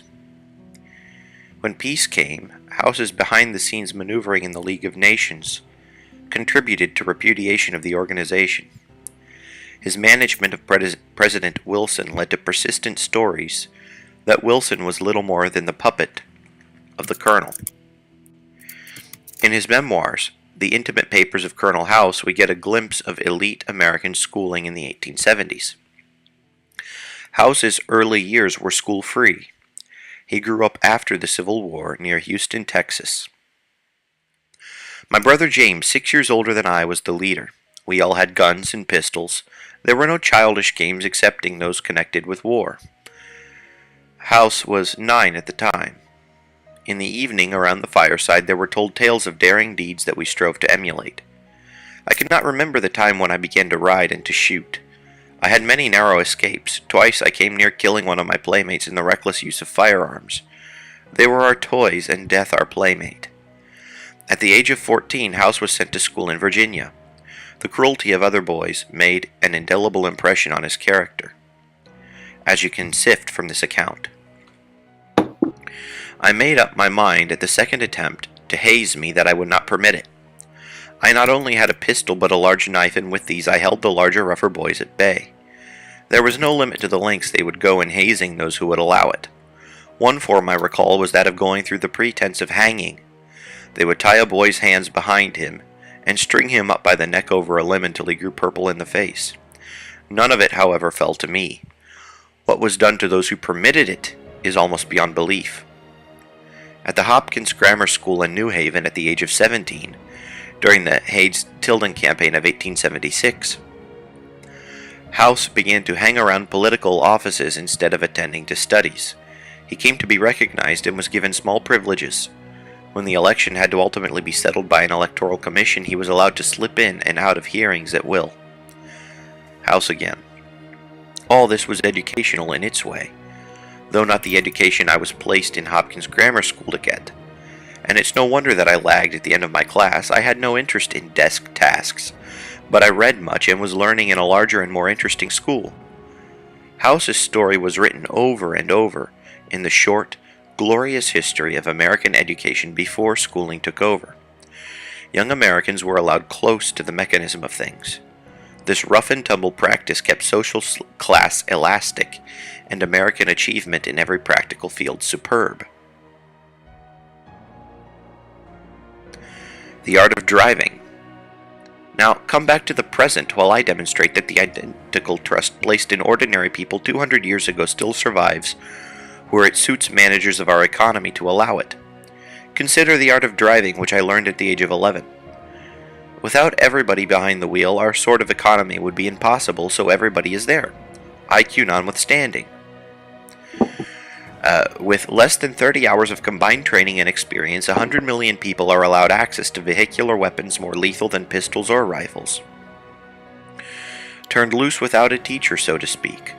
Why does our government make such presumptions of competence, placing nearly unqualified trust in drivers while it maintains such a tight grip on near monopoly state schooling? An analogy will illustrate just how radical this trust really is. What if I proposed that we hand 3 sticks of dynamite and a detonator to anyone who asked for them? All an applicant would need is money to pay for the explosives. You'd have to be an idiot to agree with my plan, at least based on the assumptions you picked up in school about human nature and human competence. And yet gasoline, a spectacularly mischievous explosive, dangerously unstable and with the intriguing characteristic as an assault weapon that it can flow under locked doors and saturate bulletproof clothing, is available to anyone with a container. 5 gallons of gasoline have the destructive power of a stick of dynamite. The average tank holds 15 gallons, yet no background check is necessary for a dispenser or dispensee. As long as gasoline is freely available, gun control is beside the point. Push on. Why do we allow access to a portable substance capable of incinerating houses, torching crowded theaters, or even turning skyscrapers into infernos? We haven't even considered the battering ram aspect of cars. Why are novice operators allowed to command a ton of metal capable of hurtling through school crossings at up to 2 miles a minute? Why do we give the power of life and death this way to everyone? It should strike you at once that our unstated official assumptions about human nature are dead wrong. Nearly all people are competent and responsible. Universal motoring proves that. The efficiency of motor vehicles as terrorist instruments would have written a tragic record long ago if people were inclined to terrorism. But almost all auto mishaps are accidents, and while there are seemingly a lot of those, the actual fraction of mishaps, when held up against the stupendous number of possibilities for mishap, is quite small. I know it's difficult to accept this because the specter of global terrorism is a favorite cover story of governments, but the truth is substantially different from the tale the public is sold. According to the U.S. State Department, 1995 was a near-record year for terrorist murders. It saw 300 worldwide, 200 at the hand of the Tamil Tigers in Sri Lanka, compared to 400,000 smoking-related deaths in the United States alone. When we consider our assumptions about human nature that keep children in a condition of confinement and limited options, we need to reflect on driving and things like almost non-existent global terrorism. Notice how quickly people learn to drive well. Early failure is efficiently corrected, usually self-corrected, because the terrific motivation of staying alive and in one piece steers driving improvement. If the grand theories of Comenius and Herbart about learning by incremental revelation, or those lifelong nanny rules of Owen, McClure, Pestalozzi, and Beatrice Webb, or those calls for precision in human ranking of Thorndike and Hall, or those nuanced interventions of Yale, Stanford, and Columbia Teachers College were actually as essential as their proponents claimed, this libertarian miracle of motoring would be unfathomable. Now consider the intellectual component of driving. It isn't all just hand-eye-foot coordination. First-time drivers make dozens, no, hundreds of continuous hypotheses, plans, computations, and fine-tuned judgments every day they drive. They do this skillfully without being graded, because if they don't, organic provision exists in the motoring universe to punish them. There isn't any court of appeal from your own stupidity on the road. I could go on. Think of licensing, maintenance, storage, adapting machine and driver to seasons and daily conditions. Carefully analyzed, driving is as impressive a miracle as walking, talking, or reading. But this only shows the inherent weakness of analysis, since we know almost everyone learns to drive well in a few hours. The the way we used to be as Americans, learning everything, breaking down social class barriers is the way we might be again without forced schooling. Driving proves this to me. Yeah. Wonderful analogy. Man, he is quite the writer. He's a savage. He's awesome. Yeah. For real. He's awesome. Mhm. So there's a couple sacred cows called. Yeah. What are you thinking about? Well, I mean, I'm reflecting back on my experience with, and just how things I was interested in. Like, I'll learn what I'm interested in just such a short time.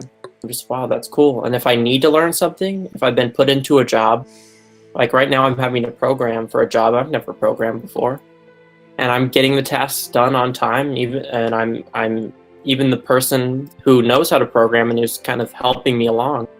I'm able to give them advice too, and I've even helped them with programming problems that we've worked on. What language are you using? Just out of curiosity. Arduino. Well, I don't know if it's a language. I don't know what language Arduino uses. I don't know if it's a language by itself, but it's with Arduinos. So it would be C? Arduino language. Let's see. So I'm looking it up. I'm assuming it'd be C programming, but I'm not sure. Let's see. It says it's the Arduino language. Let's see. Okay, one sec. Okay. But anyhow, you're picking up how to program based upon needing to program. It's basically a simpler version of C/C++, I think. Okay. Okay. It's similar to that. It's its own language, but it's basically, I guess, analogous to those. Okay, this person says it's really just C++ with some domain-specific libraries. Oh, well, what a surprise. And in C++, it's interesting because, well, you can also, and if you have C++, and that means you can basically program in C. You're, okay. Lots of people wind up having trouble with C++. Did you know that? I didn't know. People go and say, oh, well, things like Java or Python, they're easier, right? You should learn that. Yeah.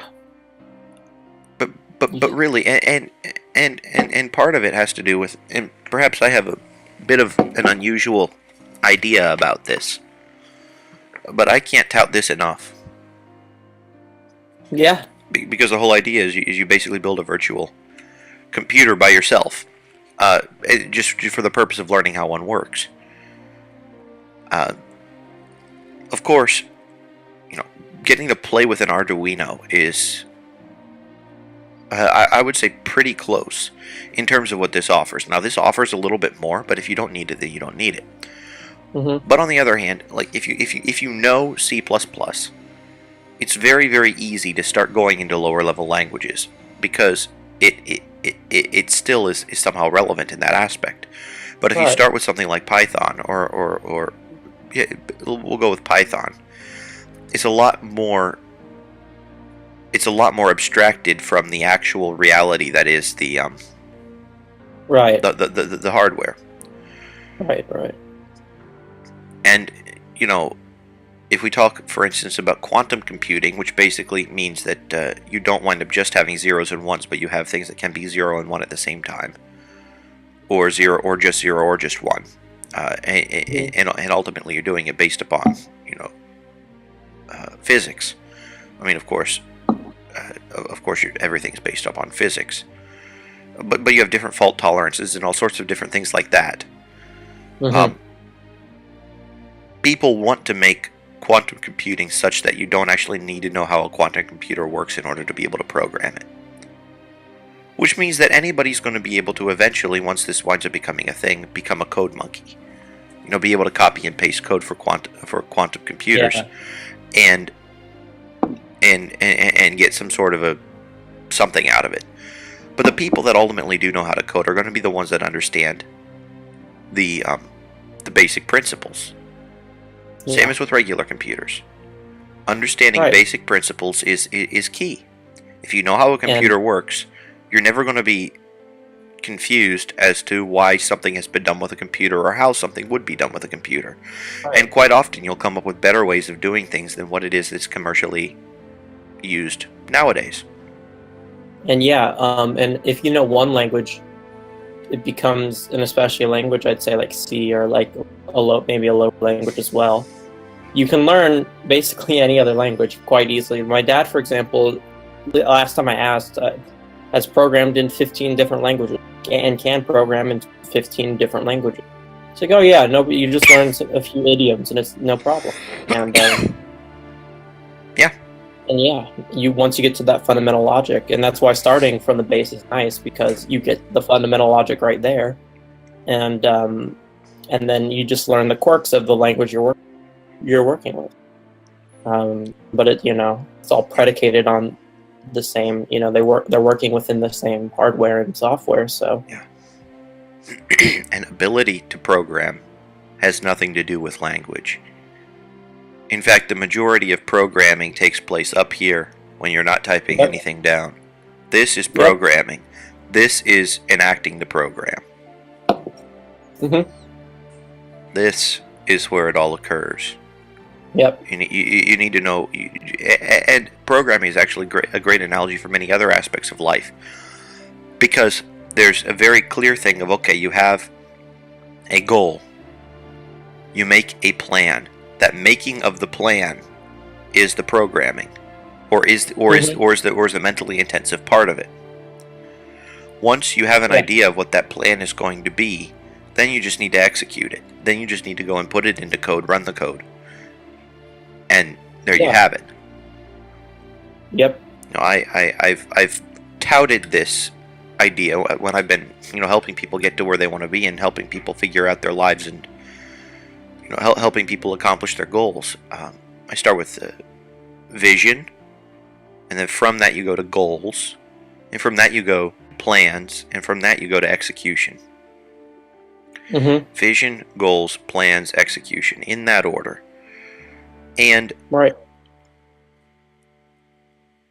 that really helps to lend structure, because then you can know pretty easily whether or not you're going to hit a dead end, or whether or not you're going along the right track, because you can always perform a reality check. Is this congruent with my goals? Is what I'm doing right now congruent with my goals? Right. Is this plan that I'm making right now congruent with my goals? Do I need to come up with a contingency plan in order to make sure the goal might happen if something goes wrong? I mean, what is programming but a whole bunch of contingencies? Yeah. No. Jump to this part of the program if this. Jump to this part of the program if that. Otherwise, go here. Yeah. That's contingency planning. Some of the most intelligent people that I know are computer programmers. Yep. My dad's friend, who childhood, it was a few years older. He's one of the smartest people my dad knows. My dad says, and he, he's a programmer. He's written books and stuff, and made apps and all that. I think he makes a modest living off, but he's a very intelligent guy, and it's no wonder that they're attracted to the logical structure that programming is predicated upon. Oh yeah. But here's the thing, anybody can learn to program. The thing is that people turn it into something scary. Or anybody, almost anybody. Like the norm would be being able to program. Mm-hmm. The exception think about would how be they not. used to think about reading. People used to think, oh, only this percent of people can read, etc. Well, 996 people out of 1,000 in the 1800s were able to read and understand it at a graduate level today, meaning graduate as in grad school. But before then, people thought Oh, really? It's only a few certain percentage of the population even has Oh the yeah, capability. reading is the domain of the intellectual elite. I Mm-hmm. mean, and that's why you wound up having, people who were, kings and scribes. You wound up having the, priests, and you wound up having kings, and you wound up having all these different people at the high levels, and those were the people who were literate. Yep. And ultimately, when you wound up having universal literacy, that wound up um, distributing power more evenly amongst people and increasing class mobility. Well, programming is the same kind of a thing. If you want to be able to accomplish something in the world, being able to program is a good thing. Whether it's programming people, which is a little bit, it's not quite as cut and dry as programming a computer, or whether it's programming a computer, being able to program is important because it's literally, being able to get what you want. Yeah. Programming teaches you how to get what you want by being very specific. Mm-hmm. Rhetoric, literature teaches you how to get what you want by basically giving you stories of people doing different things, or learning how to tell a story that's compelling. Right. And what is that? But if you syntactically think of, you're programming other people. You write with something in mind, and somebody reads it. I mean, you could even be programming yourself if your goal is just keeping a diary for your own personal needs.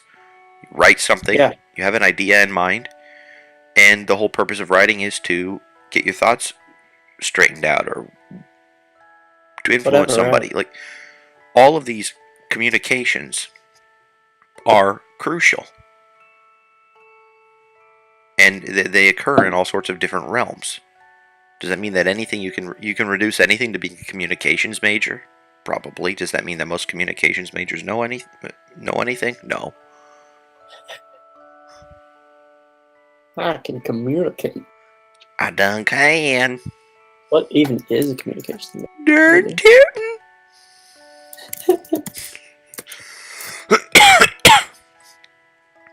It's interesting because people go through these different things, and they don't learn things like the rhetoric of the ancients.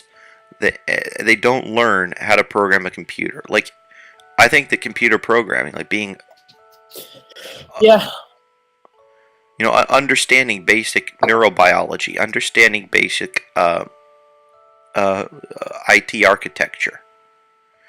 Like, if you can't explain how a brain works, or have a basic idea of how the brain works, if you can't explain von Neumann architecture, for instance, if Mm-hmm. and if you don't know how to deal with those different things, are you really proficient in communicating? Yeah. No, I wouldn't say.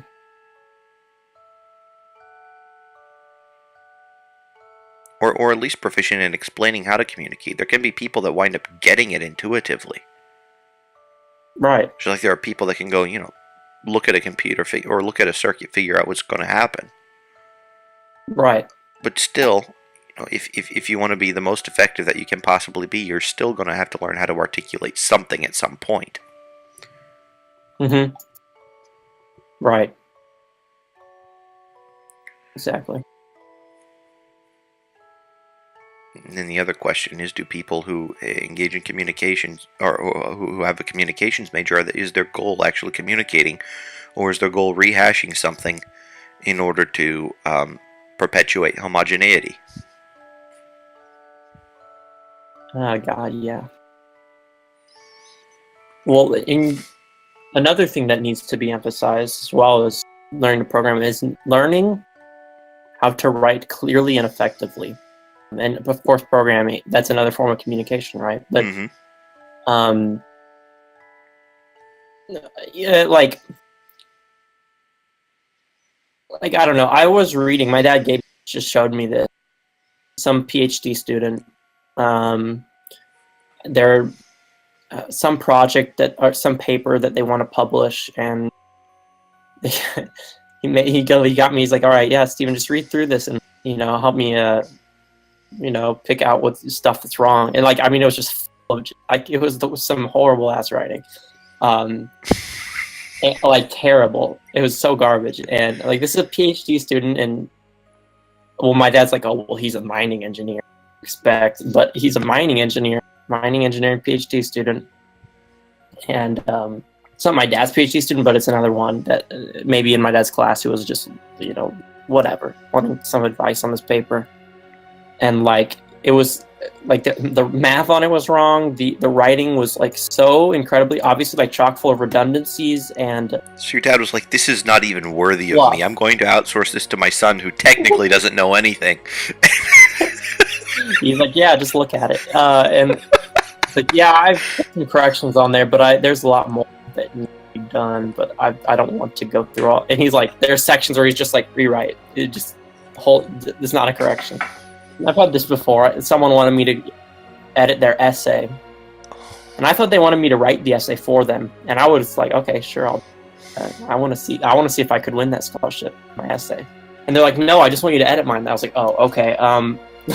Let me. I was like, all right, let me look. And I was like, oh my god, it was like their essay was about how people don't take advantage of online courses or school.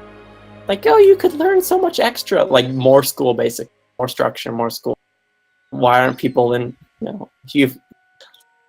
like, I get the point, but like, it was just horrible. And the way it was written was just, I mean, it was incredibly, like, there was nothing inspiring about it. It wasn't cohesive. I mean, the English was bad, everything. I like ended up rewriting most of the sentences and suggesting corrections everywhere.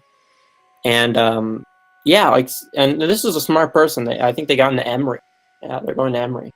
And they're Asian too, so they're not like they were going against the grain as far as that goes. In terms of the fact that affirmative action is detrimental.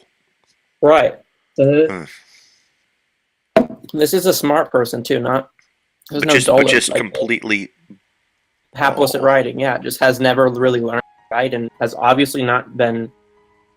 And the grading they use at school, like. Pretty much, they want you to follow the rubric in any way. They don't care about grammar and shit. Like, you need, like, they're like, oh, grammar doesn't matter. We just care about your ideas. It's like that's not interchangeable. Like, how clearly you can express your ideas. Now, if they forget, like, if they use a comma in the wrong place, or like, oh, they should have used a semicolon, not a comma, like, that's excusable. But when there's tons of fundamental problems and the structure is just, like, fucked, if it was a program, that program would not run. It doesn't matter how well. It doesn't matter that the idea was there. It won't run. And sure, this reminds me of one of your core answers talking about programming and like people who can have code that runs, but they don't really understand the code. They just monkey it, or they just. And then there's the people who can write code, but they make stupid detail errors, and they. Neither of those people is to mastery. This was actually about why is B a bad grade, or why do most people consider B to be bad? Right. And I mean, I've seen so much hapless writing. I mean, I got 4 grades on writing assignments throughout my schooling, so I was like, I was convinced I was a poor writer. But then once I was into once I got into a place where like I cared about what I was writing about, and I was motivated to do it, it fell into place, and it's a skill that's like really helped me. Like, it's helped me get scholarships. It's helped me quote unquote gain followers on core. That doesn't matter, but it's helped me. It's just I'm better at essentially expressing my ideas. I mean, writing makes you write better. Yeah, and it helps you verbally communicate better as well. You sort of get a more intuitive sense of theme and how things are supposed to fit together, and the intuitive way to express things so that people can make sense of it. And then I was working in a lab, and I wrote the abstract. Like, I wrote basically this of all the research I had done on like PubMed. I just picked a few things from PubMed, and I wrote basically what I would consider a summary of them and how they could be implemented in our research and what I understood of them. And they're like, "Did you plagiarize this?" I copied and pasted from. So I was like, "No, that's my writing." And then, so.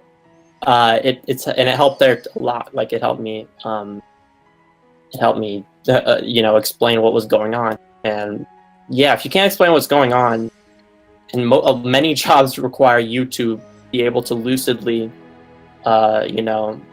deliver the message of whatever you're doing to your team of people working with you, whether that be verbally or written. It's a necessary skill. Like it's a fundamental form of communication. And ask like any professional adult, they're going to be writing a shit ton of email likely, and so just everywhere. But if you read my texts, like how I text to people, you'll think I didn't graduate first grade or whatever.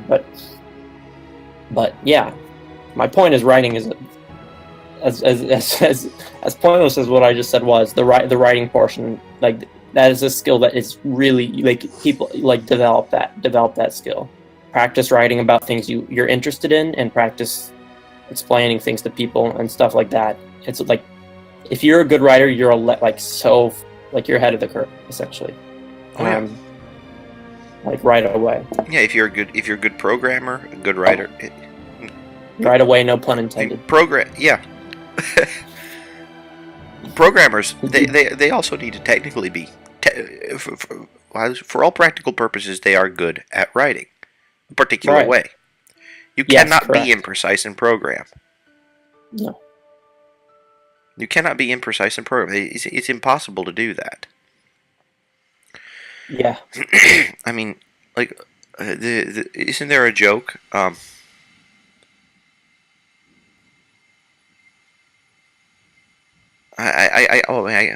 For some reason, my memory isn't serving me particularly well today. But there's all sorts of jokes about imprecise communication and how how it adversely impacts. I've seen like posters with like commas were left out, and it means a completely different thing. Mm-hmm. It's like let's eat mom.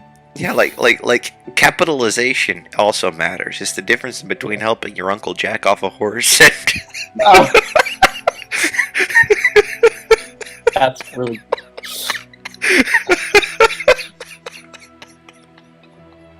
That's horrible.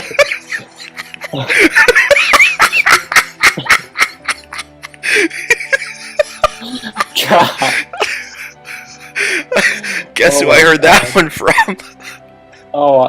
Who'd you hear? Oh. Yeah, that's hilarious. Holy shit. Yeah, capitalization is the difference between helping your uncle jack off a horse and helping your uncle jack off a horse.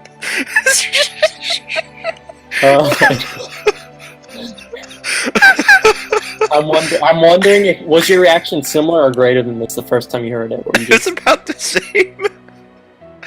Maybe a little more, but not too much. That's hilarious. I'm a boring dude. I can laugh at the same jokes over and over again. No, yeah. No, I can as well. Oh my goodness. That's hilarious. So, yeah, precision is important. Mm-hmm. You can make all sorts of mistakes if you're not precise. Yeah. Yes, indeed. and you have to remember with writing that people don't, with context, they can assume what you mean for a lot of the parts, but like, you'd be surprised at how people can interpret things that are ambiguously worded and etc. Because if you're there in the world, like showing it to them, yeah, that's not going to happen because they can see what's going on. But you only have the words, you don't have the picture and etc. when you're writing to someone, so you have to clarify certain things. It's kind of like when my mom's like, she'll ask me to do something. She's like, "Oh, go get the thing." I'm like, "I'm not in your brain. What do you mean the thing? I don't know what you're talking about." Oh, she's like, "The thing, it's over there." I was like, "What are you talking about, Mom?" She's like, "I was like, where is it?" And she's like, "Oh, it's over there." I was like, "Mom, you're not. That doesn't help me." What is this thing that you're referring to? And right. I wind up having similar things going on in terms of communicating with my wife. Sometimes is that lots of times I will say something that triggers a certain memory for her or a certain other tangential thought process. Right. Then she'll go to the end of the bunny trail and expect that I know exactly what she's talking about, and say, "Oh, but that's because," Um, huh? Yeah.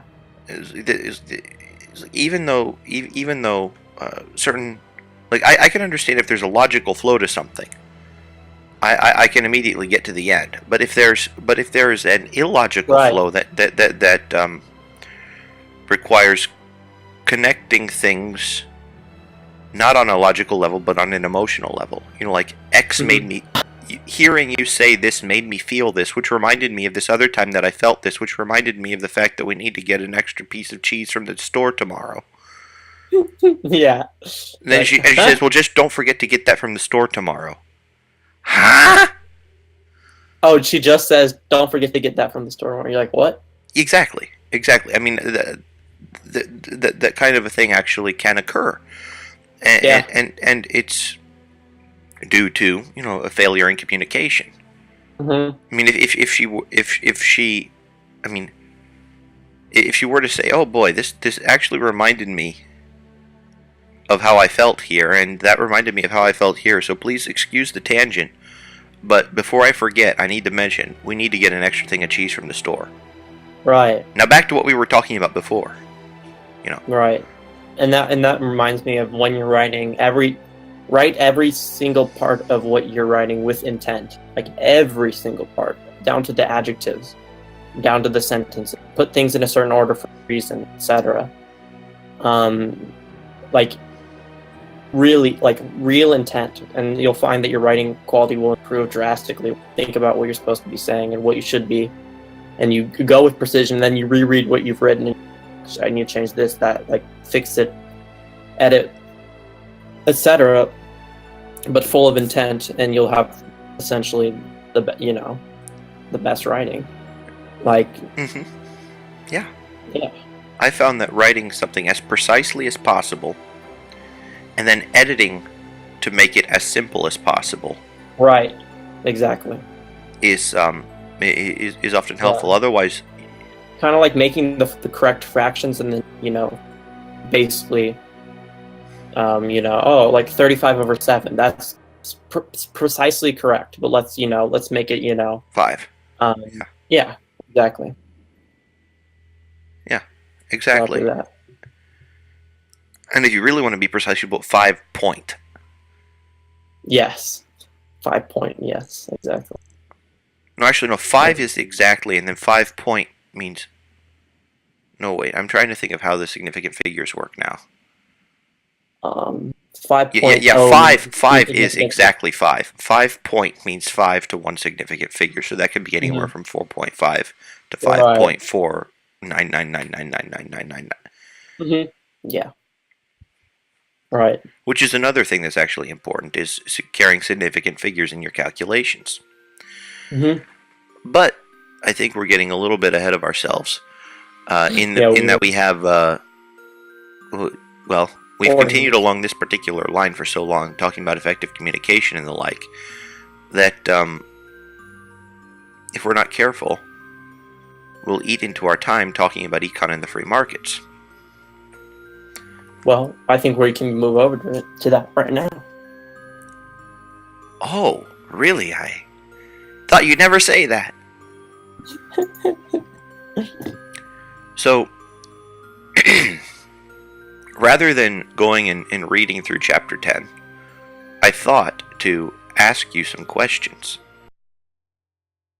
The pictures from chapter 10 or the thing sitting around. I'll have the PDF, but I thought to just ask you some questions as to the purpose of profit, the purpose of loss, and what kinds of information winds up getting discovered on account of them.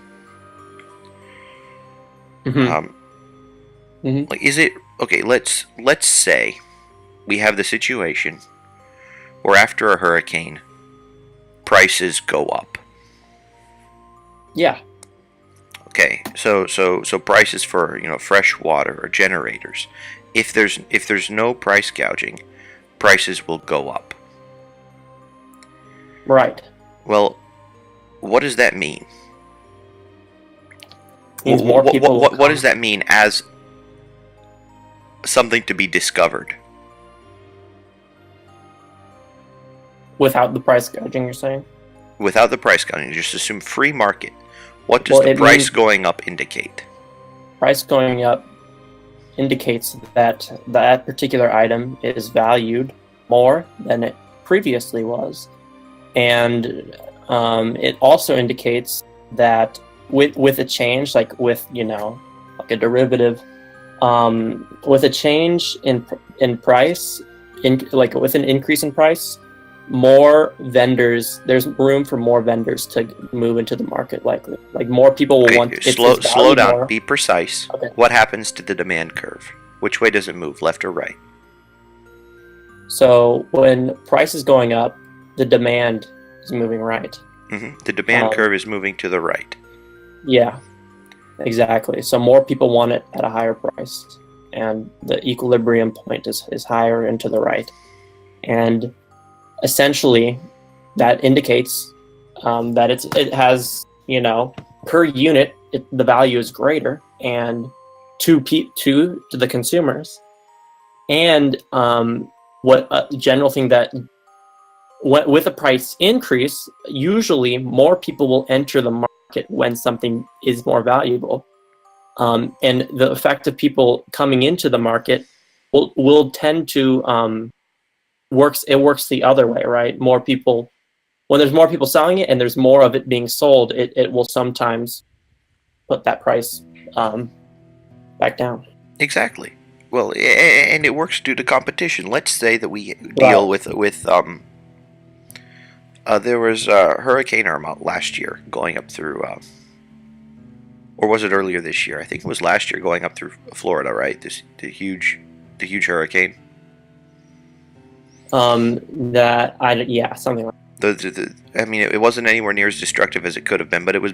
So let's say that there's a town that needs generators, right? And the price of a $500 generator went up to $5,000.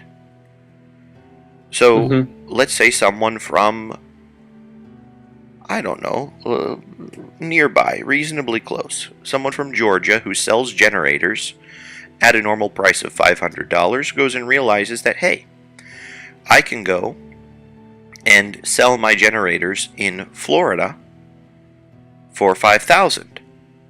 But a whole lot of people go and they do that. Well, pretty soon, yeah, the price might be a little bit higher than $500, and yeah, they're still going to have to make a profit. Right. But if you wind up having a bunch of people wanting to come and sell their stuff for $5,000, eventually they're going to have to compete with each other and lower their prices. So you might wind up having $1,000 generators instead of $5,000 generators. But if you go and you legislate lower prices, if someone goes and says you may not, it is against the law to increase prices above the pre-hurricane levels, then what that means is that the people that wind up, nobody can discover anything about how many are needed. All that are going to happen are the shelves of the stores around there are going to be empty, and there's going to be no incentive for anybody else to come and bring anything else there.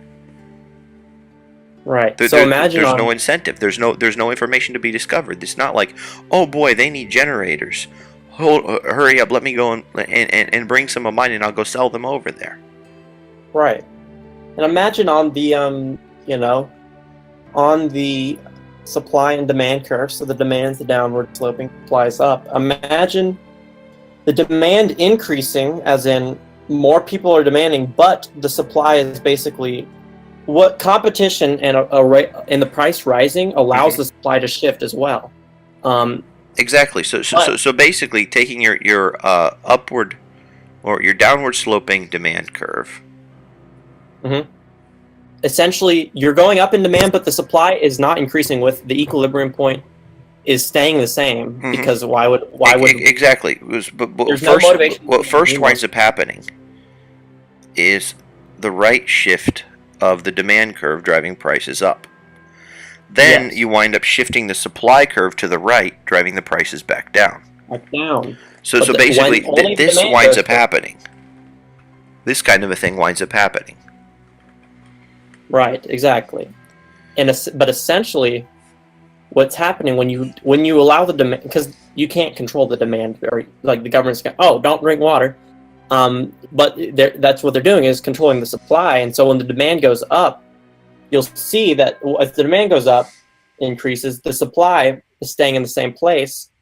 And you'll see that the demand will be over here, and the price people are willing to pay for are willing to sell it at is like over here. So if you're looking along the x-axis, you'll see that the demand is way bigger than the supply at that certain price that is being sold at, and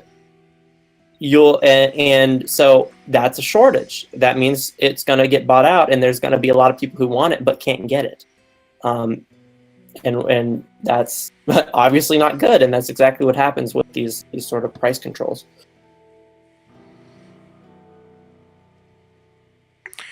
So does that mean that the person, because there's this unhealthy look, this unhealthy attitude about profit and loss that's basically saying, well, if someone just got lucky, that someone had bought a bunch of generators. Okay, here we are, shortages. So let's say somebody had bought a bunch of generators and then discovered, oh, I can go and sell these generators at a high price.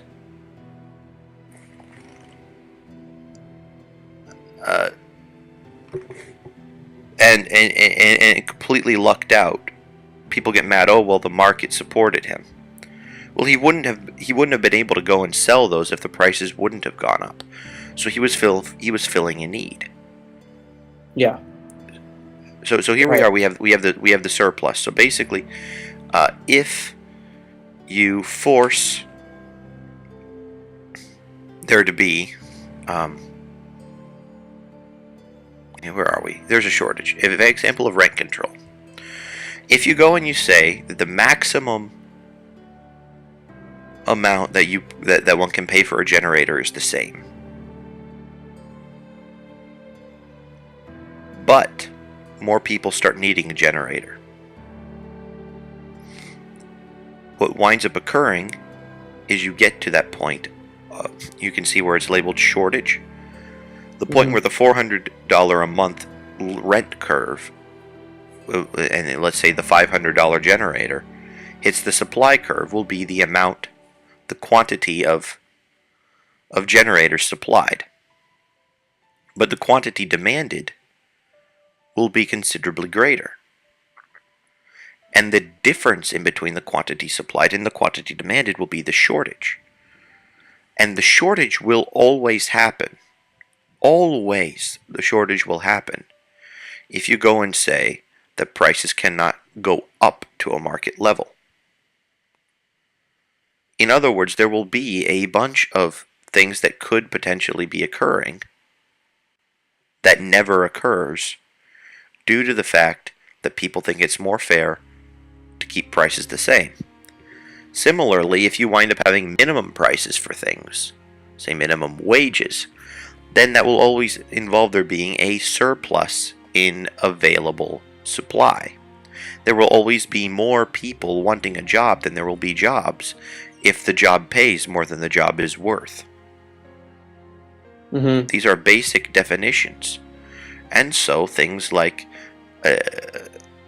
laws forcing you to sell things at low prices after hurricanes slows the recovery effort, and laws mandating that a minimum payment be paid to workers increases unemployment, are just basic facts of life.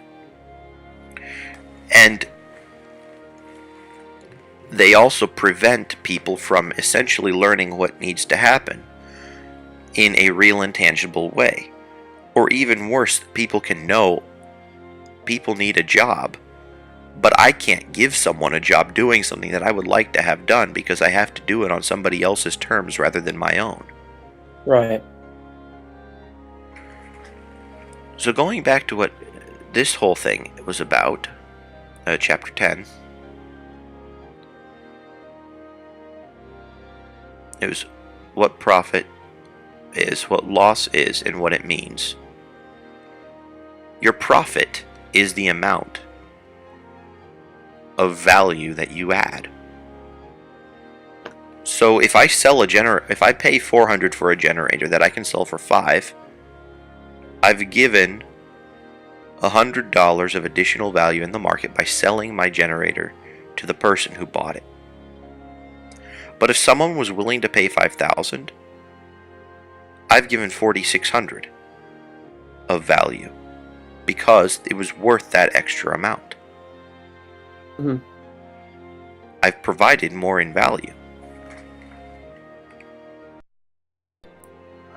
I've provided more in value by selling something for a higher price, because it shows that people actually thought it was worth it to buy it at that price. Yes. So profit tells you how much value you add. Profit doesn't tell you how much you stole. Quite the opposite, it tells you how much you gave. Yes. And loss, let's say, I have this idea. A particular, I come up with a curriculum, and the curriculum isn't very good. But I've gone and I've bought a bunch of books. I've done a bunch of printing.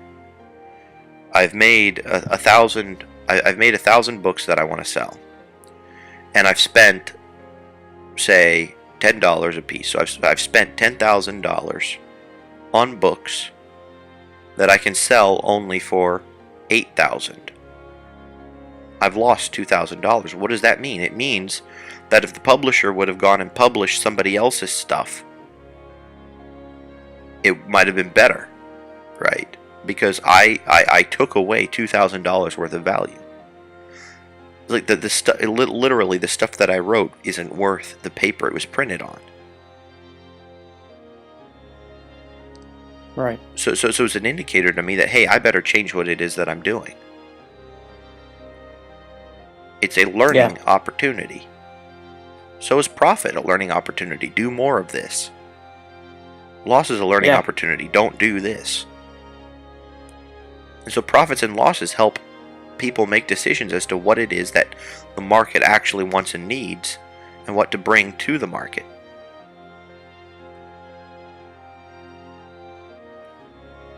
Exactly.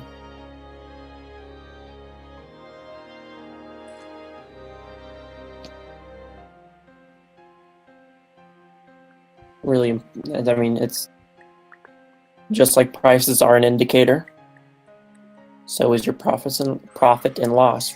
While prices might be a broad market indicator, profit and loss is kind of what you should be doing indicator often, or a more personal sort of thing in that sense. Mm-hmm. With like assuming that there's people doing the same thing you're doing, essentially, or providing a similar service, and if they are providing a similar service and you are having a loss and they're having a profit, you can almost, I mean, there's many times, well, there's so many fucking factors, so this might be pointless, but it's often can be an indicator of, hey, like this it's not necessarily that you're in the wrong, like you're selling the wrong thing, but it's that you're doing it incorrectly. With that sort of information, you can go about figuring out how to improve. Or that you need to go to a different market and sell. Something that might sell here might not sell there. Something that might be necessary in Finland might not be necessary in Missouri. Right. And vice versa. Yep. So, but if you go and you do your market research, you figure out how much people are willing to pay for certain things. And how much people say they're willing to pay is not actually how much they're willing to pay. That's another thing just to keep in mind. Because lots of times people don't know what they want. Right. But you can do that by market testing. And that's why market testing is valuable. I'll try selling it at price point A or price point B. How much do people buy? Which gives me a greater profit.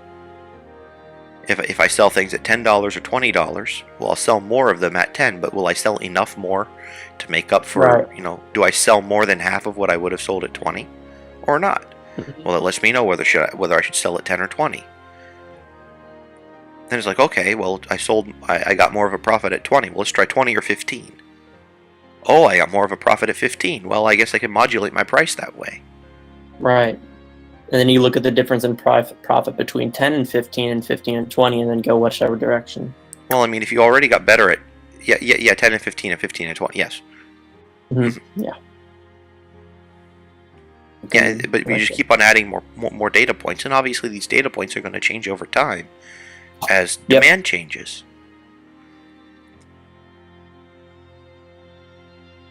But the interesting thing is unless there is a supply,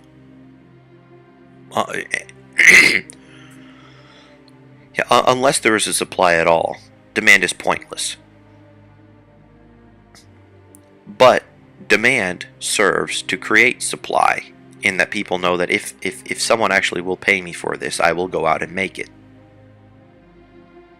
So you wind up having both of them influencing the other.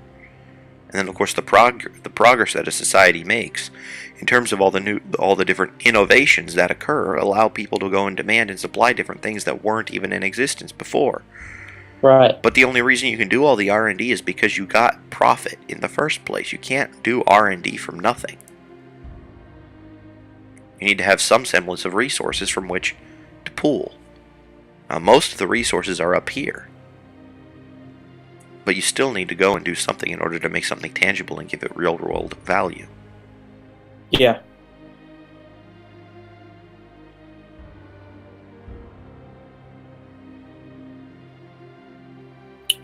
Yes, indeed.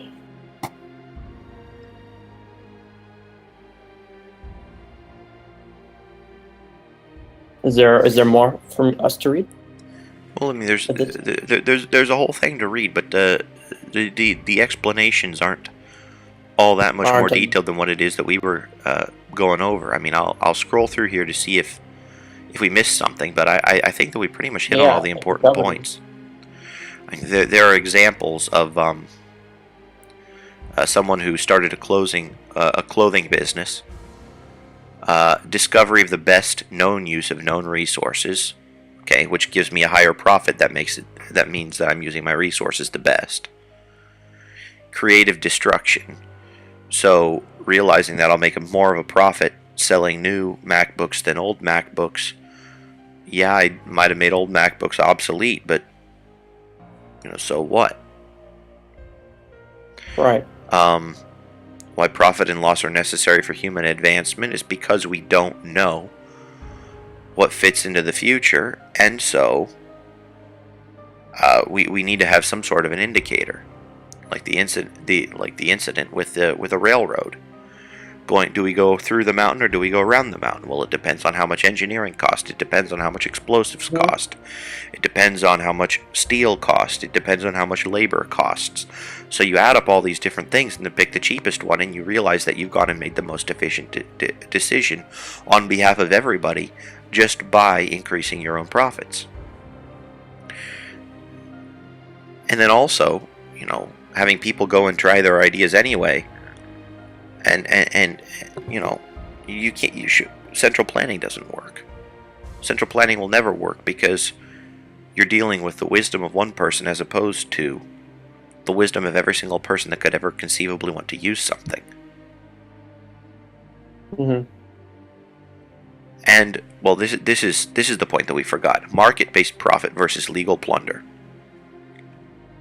So basically, do I make my money by making value and selling my stuff, or do I make my money by seizing other people's wealth? Well, transferring property from the haves to have-nots, or transferring property from the haves to me, or restricting freedom to engage in mutually beneficial exchange. If you do that, then what you're doing is you're sending artificial price signals, which means you're creating you're messing with supply and demand for things that would naturally find an equilibrium.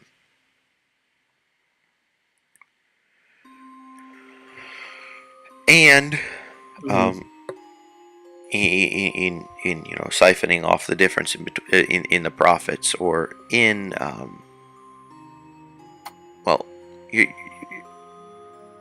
it's being unfair.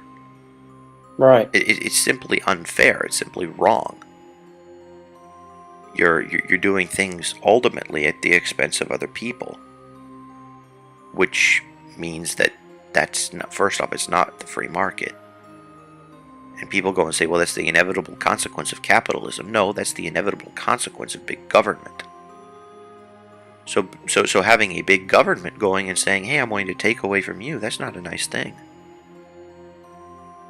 Because then you never wind up having people going and making what actually needs to be made, because they have to go and think about, the legal ramifications, the taxation ramifications, and all these other different things.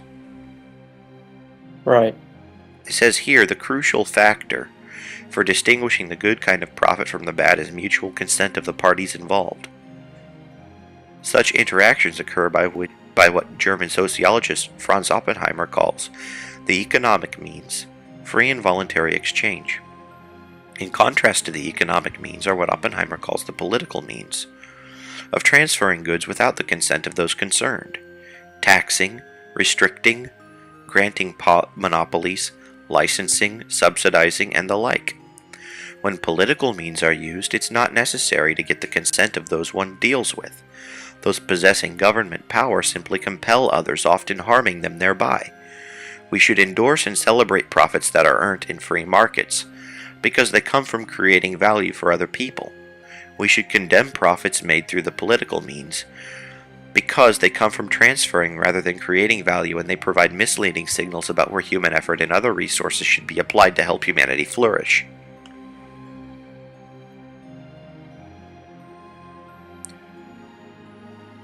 So then, summary and implication for policy.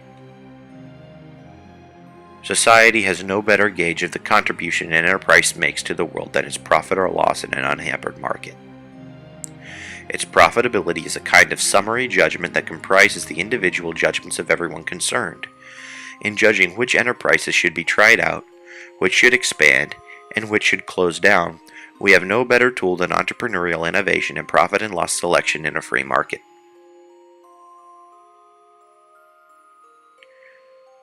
And next time we'll talk about institutions and incentives.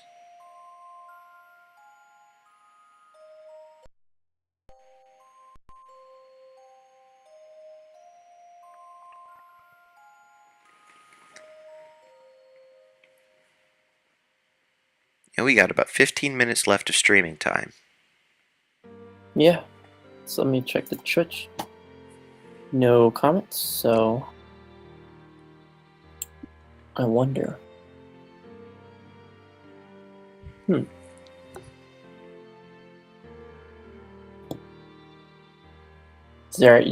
we have anything we could pull the time with? Oh yeah, there's all sorts of different things. Unfortunately, I closed. I'll just go and I'll look at the things that I sent you.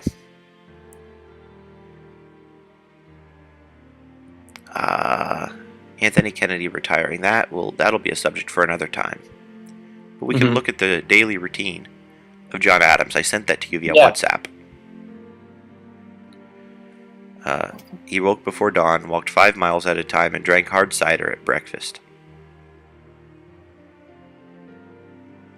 Let's see if I can. I think I may need to zoom out here.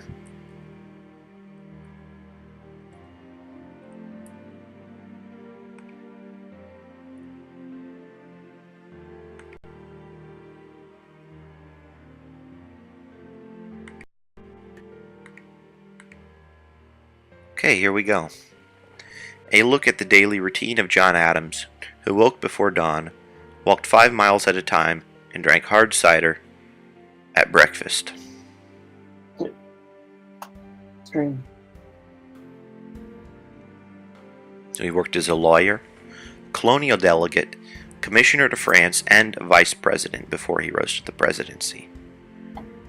Generally, though, he liked to make time in his daily life for long walks and lots of letter writing. So he did a lot of writing. He basically kept himself in shape. And so on. Would you care to begin reading? John Adams had quite a career. Yes. Once it loads. All right. John Adams had quite a career. After graduating from Harvard in 1755, he worked as a schoolmaster in Worcester, Massachusetts. The role wasn't a great fit. From there, Adams began studying law and was admitted to the bar in 1758. Over the years, Adams would become a legal powerhouse in New England. He was also an early rebel against the Crown, writing essays criticizing measures like the Stamp Act and helping to prod the colonies into war with England. Adams would become a crucial member of the Continental Congress. He helped draft the Declaration of Independence. He also teamed up with Benjamin Franklin to work as a diplomat in France. After the war, Adams became the first ever U.S. vice president. In 1796, he was elected the second president of the new United States. So what did this very busy Massachusettsian get up to all day? David McCullough's John Adams includes plenty of details on what an average day looked like for this founding father. Here's a breakdown of a day in the life of John Adams. As president, Adams typically ate breakfast at 8 a.m. Oh. As a student... Did you not have Adams usually rose before dawn? Oh, yeah. Oops, Daisy. Adams usually rose before dawn, beginning his day as early as 5 a.m. As president, Adams typically ate breakfast at 8 a.m. before 5 a.m. I don't know if I said that. I could have said 8. Yeah, he ate breakfast at 8. Yeah. As a student at Harvard, Adams picked up the peculiar habit... Oh, yeah. As a student at Harvard, Adams picked up one peculiar habit, drinking a morning gill of hard cider. He later wrote that he would never forget how refreshing and salubrious he found the beverage in college. Adams would only drop his morning cider habit when he was in Philadelphia. The reason? He loved Philly brews. "I drink no cider, but feast on Philadelphia beer," he wrote in a letter to his wife Abigail. The Adams typically ate dinner around 3 p.m. Yep. During Adams' presidency, Abigail made certain that the president's house was stocked with his favorite New England cheese, bacon, white potatoes, and cider. Sounds delicious. While serving as a commissioner to France during the Revolutionary War in 1778, Adams had a down. Okay, yeah, sorry. I'm really short at this. I know you're wired. While serving as a commissioner to France during the Revolutionary War in 1778, Adams had a slightly altered daily routine. During this time, he resided with Benjamin Franklin in a chateau outside Paris. Adams was disappointed to discover that his colleague did not live by his own famous mantra of early to bed, early to rise. Franklin woke late and often napped during his midday dinner. He also barely spoke French, according to McCullough. Every morning after breakfast, Adams walked 5 or 6 miles through the Bois de Boulogne in Paris. He'd bring along his eldest son, John Quincy Adams, who traveled with him to France. Those long walks in France would rub off on future U.S. President John Quincy Adams. Throughout his life, the younger Adams would exercise in the morning by strolling about Washington, D.C., or by skinny dipping in the Potomac. Skinny dipping. The elder Adams took his walking habit everywhere he went. "Move or die is the language of our Maker and institution of bodies," he wrote in a letter to his son Charles. During his retirement, Adams would go on long walks with his friend, clockmaker Richard Cranch. When he wasn't strolling or working, Adams could unwind in a personal library of 3,500 books. When John Quincy was a teenager, Adams would also help with his academic development. They would sometimes study together until 9 p.m. Abigail Adams wrote that once their studies concluded, the rest of the family was often called upon to relieve the brains by a game of whist, according to McCullough. Adams usually retired around 10 p.m. Adams also kept a substantial correspondence throughout his life. Years after their friendship soured due to the election of 1800, Adams began writing to Thomas Jefferson again in 1812. They exchanged numerous letters until they both died within hours of one another on July 4, 1826. Adams and Abigail were often apart while he traveled for work, and they wrote many love letters. Adams referred to her as Miss Adorable and Diana, after the Roman goddess of the hunt and the moon. She called him Lysander, referencing the Spartan war hero and my dearest friend. Abigail remained Adam's closest companion and advisor until her death of typhoid fever in 1818. Her last words were, "Do not grieve, my friend, my dearest friend. I am ready to go, and John, it will not be long." Adams died 8 years later. Yes, that is the conclusion. Aw. How beautiful. Yes. Interesting dinner times. Yeah, 3 o'clock. That's, at one point, that's when my family ate dinner. My dad would get home from work at about 2:30. And would eat at 3.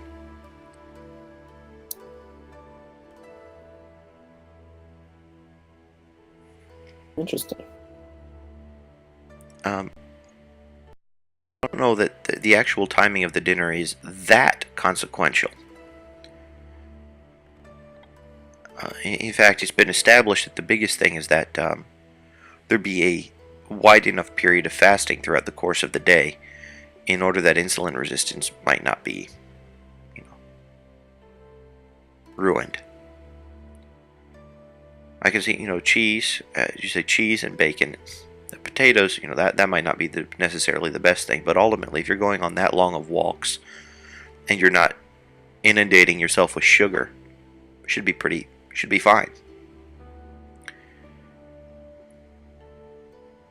And then also, well, the idea that you're going on a 5-mile walk every day, that's not something you see too many people in the Western world doing. I watch 5 laps of NASCAR. Only 5, dude. Yes, it's way more than 5 miles. And I eat 5 Big Macs. Mm-hmm. And then I wink at my sister. And no, I'll stop that. And we take 5 shots of whiskey together. What do you think I was going to say? Yeah, come on. What y'all thinking?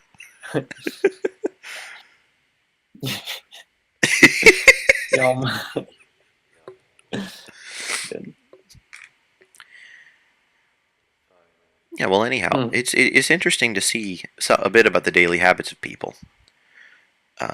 It's widely known that in France, at least, Benjamin Franklin didn't do the early to bed, early to rise thing. That was actually what he did when he was building up his business. The majority of his stuff. I mean, he worked a lot, but got most of what he got done during the morning. But then, right. When your entire I can't even talk now. When your entire life is structured around whining and dining, well, that's a little different. You don't normally wine and dine at 5:30 in the morning. Yeah, it'd be kind of weird. That's taking day drinking to the next level. Let's start at 5 a.m. I've heard of people starting at like noon and then being blacked out by 5 p.m., but man, it'd be impressive. Start at 5 a.m. We just gonna be hammered by 9. Yeah. Oh, let's get hammered by 6 o'clock. We will not be alive by noon. A whole bunch of drinking. Oh my. Oh boy. Let's take some dark. Yeah. No. I'll be hammered by 6 and in a stupor until just keep whatever. it up. Yeah. Wake up, recover. It's like cycling, It's like cycling? Like wind sprint. No, not like cycling as in like wind sprints, Like you go really hard, take a break. Okay, blackout. You wake up, go as hard as you can. Yeah, etc. Okay, I see. Because I'm thinking of cycling. It's like you're gonna have some explaining to do to your dad here if he ever sees this. Just like cycling. Yeah, no. You're dead at the end of it. No.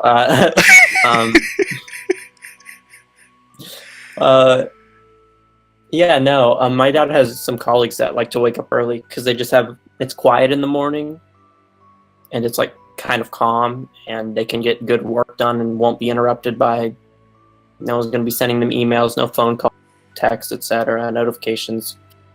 And they have, I mean, obviously, John Adams wasn't really thinking about those things, but it's still, going to bed early and waking up.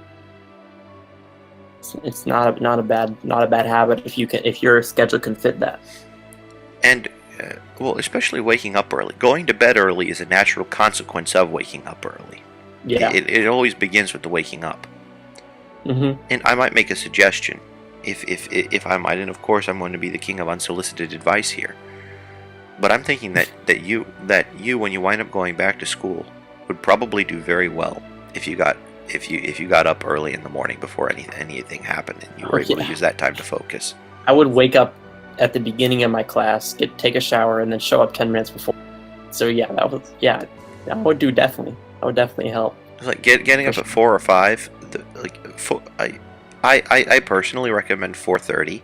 Now, I mean, I have to get up earlier than that for streaming, but I found that anywhere from 4 to 4:30 is ideal for me, because I'm able to get ready for the day, and I'm ready for the day by about 5, and then until about 9, like that block from 5 to 9, or the block from 4 to 9 actually, is my most productive time of the day. My productivity wings after that point, and I'm not even a morning person. I am very much a night owl in terms of what I would prefer. But I've noticed that my physiology prefers mornings, and I've noticed that occurs for most people if they can get past that initial hump of dragging themselves out of bed. Right. Yeah. For sure. I'm a horrible. I can't. I'm just abysmal at it. Like, man, I'm like a different person. And I'm like, I'll hit snooze like 40 times or something. And I just, and it's definitely something I need to work on. Well, why don't you make yourself a Rube Goldberg ice bucket alarm clock? There we go. Basically, make it so that if you have like invariably like just have plastic sheets or something like that, and then have and have it be like inevitable that the bucket will 5 minutes after the alarm goes. No, actually, even worse. 20 seconds after the alarm goes off. God. 20 seconds after the alarm goes off. Dump. There we go. I'll do it. Guarantee you're going to get your butt out of bed before those 20 seconds are up. And if you don't, well, you suffer the consequences. You're going to wake up anyway. Oh, I had such a lovely time when my little brother came over to visit. I had a squirt bottle full of ice water.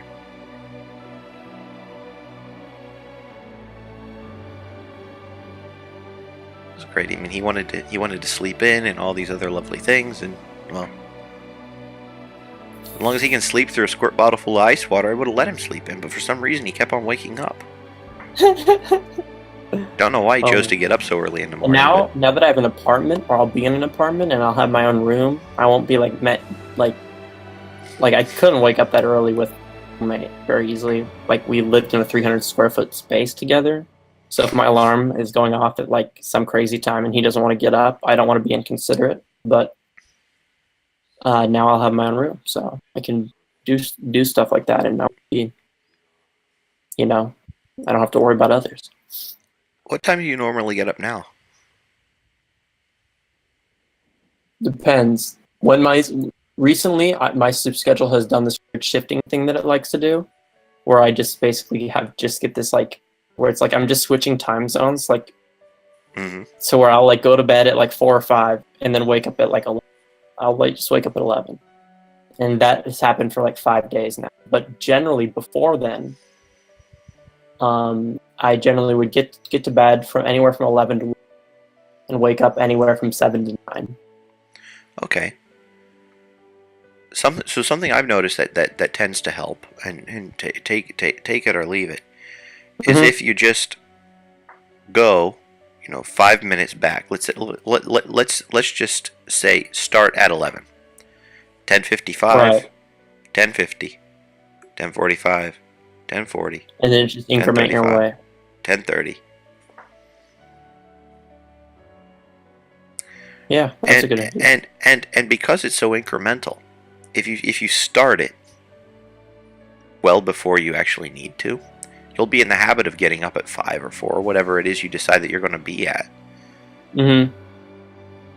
Right. And then you'll be able to maintain that. Yeah. It winds up becoming quite sustainable. Then if you have a morning routine that you get into, and mine is pretty consistent, is drink 3 cups of water, so 24 ounces of water is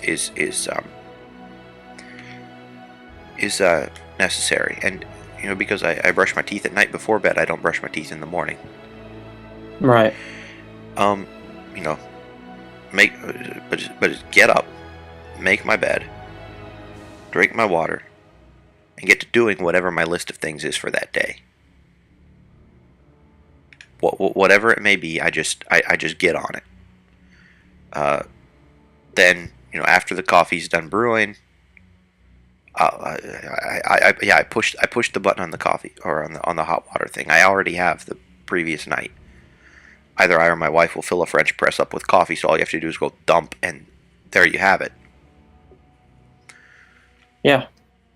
So there are these things that you can go and turn into these habits, and that makes being able to do things at a particular time a lot more manageable. Now, as a father, sometimes that means that you can't necessarily sleep throughout the whole night because the kids will keep you up, your wife will keep you up, whatever. Well, and also for me, like currently, I am able to, like, I'm quite apt, not apt, I'm quite proficient at like varying my sleep schedule, like changing it. Like I don't, since like I mean it's a double-edged sword of ADD.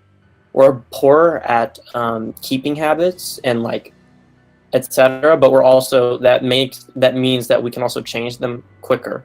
So like I don't, for example, like right now, like I have nothing to do all day until 12 in the afternoon.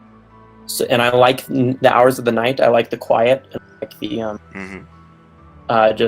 like the I like the quiet, and I can be in, like, I can research random stuff I'm interested in, and I can do random tasks, and it's quiet, and I'm not being bothered by anyone. And then I wake up, and then I have the earliest thing I have to do is at 12, and I get there, and then I do that, and then I feel no fatigue at any point throughout any of this. But once scheduled, so I will definitely shift my schedule. It might not be imminent because I have this schedule that I'm holding right now will be sustained pretty regularly for a while, like for the rest of the summer. But once school hits around, I'm gonna have to start.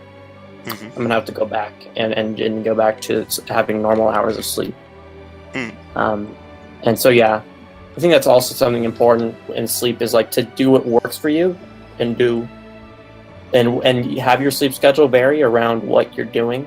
And you're like, it's like, oh, get 8 hours of sleep and go to bed at 10 every night, and it's like, well, what if he works the night shift? Not necessarily. Right. Though I will say that studies have been conducted. Advice. Yes, though I will say that studies have been conducted that getting sun in the morning, like actually the physical morning. Oh yeah, you're right. Is very beneficial. Oh yeah, no, I agree with that. That's one thing. I get the blue light from my computer. I get the nice sunshine. Oh please, oh please. No, well, it's good for your circadian rhythm, right? Yeah, it is. I mean, there's a reason, and certainly there are people that are either have insomnia or have a different kind of a circadian rhythm and all these different things. But the fact of the matter is that for most of history, a biphasic sleep pattern was pretty normal. People would get up in the middle of the night, screw, maybe get a bite to eat, and then go back to sleep.